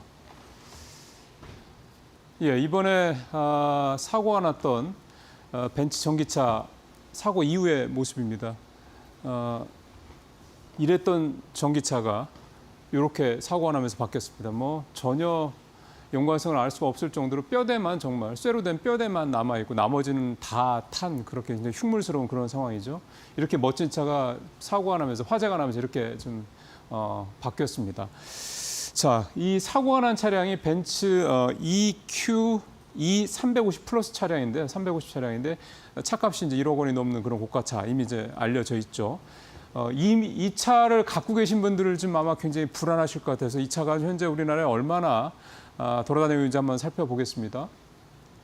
2022년 8월부터 판매가 시작돼서 그 당시에 하반기에만 1,000대가 넘게 팔렸고 인기가 굉장히 많았다는 얘기죠. 그리고 그 다음에 1년 동안 1,000대가 또 넘게 팔렸고 그러고 나서 올해 들어서는 140대 정도 확실히 이제 수요가 좀 줄어들면서 전기차전 수요가 줄면서 판매량이 급감을 했는데 어쨌든 우리나라에 대략 한 300대 정도 EQE 350 플러스 차량이 이제 팔려 있다 이렇게 볼 수가 있겠습니다. 그 중에 이번에 한 대가 이제 화재가 나서 사고가 났던 그런 상황이 된 거고요. 이 전기차의 벤츠 전기차에 그 탑재됐던 배터리 이제 앞서 이제 김경훈 기자도 말씀을 하셨던 것처럼 파라시스 거죠. 파라시스라는 회사가 어떤 회사인지 좀 알아보겠습니다. 2009년도에 설립이 됐고 매출이 작년 기준으로 우리 돈 3조 좀 넘고요. 출하량이 올해 상반 기준으로 2.6 기가와트시 세계 8위권이니까 어쨌든 우리가 흔히 중국 배터리 업체들 얘기하면 나오는 CATL이라든가 배터리도 만들고 전기차도 만드는 BYD 이런 회사들에 비해서는 이 브랜드에 대한 인지도가 굉장히 낮습니다. 그리고 이 파라시스 같은 경우는 2021년에 독일의 유력 경제지가 문제가 있다. 배터리가 정말 재앙적인 수준이다. 그렇게 해서 굉장히 좀 이슈가 됐었고 심지어 리콜도 있었던 그런 회사가 되겠습니다. 자, 그렇다면은 왜 세계에서 가장 차를 잘 만드는 내연기관 차를 잘 만드는 독일 업체들이 이 벤츠가 이 중국산 배터리를 썼는지 그 이유를 두 가지로 나눠서 살펴보겠습니다. 첫 번째 이유는 지배구조가 중국산 배터리를 쓸 수밖에 없는 지배구조입니다. 보시면 벤츠는 여러분들께서 아마 아시는 분들이 많지는 않으실 것 같은데 최대 주주가 중국 베이징 차입니다. 10% 정도 지분을 갖고 있고요. 2대 주주가 중국의 투자회사인 TPIL이라는 회사인데 이 TPIL이라는 투자회사의 최대 주주가 중국의 지리차, 그러니까 볼보를 인수했던 지리차의 리슈프 회장입니다. 그러니까 1, 2위가 다 중국 쪽이라는 얘기가 되는 거죠. 그러면서 벤츠도 이 파라시스의 지분을 3% 보유를 하고 있습니다. 그러니까 벤츠가 중국산 배터리를 쓰지 않을 수 없는 그런 구조, 지배구조상으로 그렇게 된다 이렇게 말씀을 드릴 수가 있겠는데 그러면은 실제로 중국산 배터리를 얼마나 이 독일 회사들이 얼마나 중국산 배터리를 쓰는지도 한번 보겠습니다. 좀 이 그림이 아닌데요. 됐습니다. 바로 넘어가도록 하겠습니다. 중국산 배터리를 쓰는 두 번째 이유는 독일 자동차 완성차 업체들이 전기차에 대한 능력이 부족하다라는 점입니다. 뭐냐면 전기차 시장이 이렇게 빠르게 늘어나고 있는 전기차에 대한 수요가 늘어나고 있는 상황에서 이 독일의 이 완성차 업체들이 준비가 좀 미흡했습니다. 그러다 보니까 전기차는 만들어서 팔아야 되는데 준비가 안 돼 있으니까 결국 중국이나 중국차 업체들과 제휴를 하거나 기술 제휴를 하거나 심지어 기술을 사오기까지 하고 또 중국 현재 BMW라든가 폭스바겐이라든가 이런 독일 업체들 같은 경우 대부분 배터리는 우리나라 배터리 아니면 중국산 배터리를 쓰고 있는 그런 상황입니다. 이 표에서 보시는 것처럼 BMW, 폭스바겐, 아우디가 다 이렇게 자국산 배터리가 없기 때문에 이렇게 좀 해외 배터리를 쓰고 있는 그런 상황인 거죠. 그 정도로 이 독일 완성차 업체들이 전기차에 대한 대응이 미흡했다 이렇게 얘기가 좀 될 수가 있겠습니다. 마지막으로 사진 한 장만 더 보여드리면서 좀 마무리를 하도록 하겠습니다. 2018년 6월 22일 날 호주 앞바다에서 LNG선 배 한 척이 좌초를 했습니다. 이 배는 중국의 그 당시에 가장 LNG선을 많이 수주를 받았던 회사인 후동중화라는 조선사가 만든 배였는데요. 이게 오래된 배가 아니라 만든 지 2년밖에 안 된 배였습니다. 근데 만든 지 2년밖에 안 된 이 새 배가 엔진 결함으로 좌초가 돼서 이 LNG를 이제 운반을 못한 그런 상황이 벌어졌던 거죠. 왜 제가 이 말씀을 드리냐면 2018년도에 이 후동중화 사건이라는 이후에 중국산 LNG선에 대한 글로벌 선사들의 이 발주가 대폭 줄었고요. 그 이후로 그 발주 물량들이 국내 조선 3사로 좀 넘어왔다고 합니다. 그러니까 저도 이번에 제 생각으로 이제 이번 인천의 벤츠 전기차 배터리 화재 사건이 결국은 이제 얼마나 이제 확산이 될지는 모르겠습니다만 이거를 주시하고 있는 전국 글로벌 이 완성차 업체들이 봤을 때 이 중국산 배터리에 대한 안정성 위험에 대한 분명히 인지가 좀 될 거라는 생각이 좀 들고 그렇게 되면 결국은 이제 이에 대한 수요가 우리나라 배터리 3사 쪽으로 좀 더 오지 않겠냐 이런 기대감을 좀 갖게 됩니다. 이 LNG선 사태를 봤을 때는 충분히 그럴 가능성이 있다고 생각이 드는 거고 또 하나가 지금 미국이라든가 유럽 쪽에서 계속 대중국 압박을 하고 있지 않습니까? 그런 것도 있지 않을까. 그런 여러 가지들이 작용을 해서 우리 전기차 업체들이 지금은 캐즘 때문에 상당히 힘들긴 하지만 뭔가 좀 기회를 잡을 수 있는 어떤 시기가 오지 않을까 그런 기대감을 좀 갖고 있습니다. 근데 물론 중요한 거는 이번 화재 사건에서처럼 이 안전성 문제에 대해서 우리나라 배터리 업체들이 얼마나 경쟁력을 확보하느냐 여기에 가장 관건이 있다 이렇게 말씀드릴 수가 있겠습니다. 임종윤 앵커 브리핑 통해서도 많은 투자 해안을 좀 얻습니다. 저희가 2시간 동안 이렇게 전략을 챙겨드렸는데요. 오후장도 저희와 함께 하시면 좋을 것 같습니다. 현재 코스피는 0.8% 하락, 코스닥이 0.4% 하락하면서 많이 장중 저점 대비해서는 네. 낙폭을 좀 줄인 상태이거든요. 오늘 저희와 끝까지 함께 해주시길 바랍니다. 저희는 내일 이 시간에 인사드릴게요. 함께 해주신 여러분 고맙습니다. 네, 고맙습니다.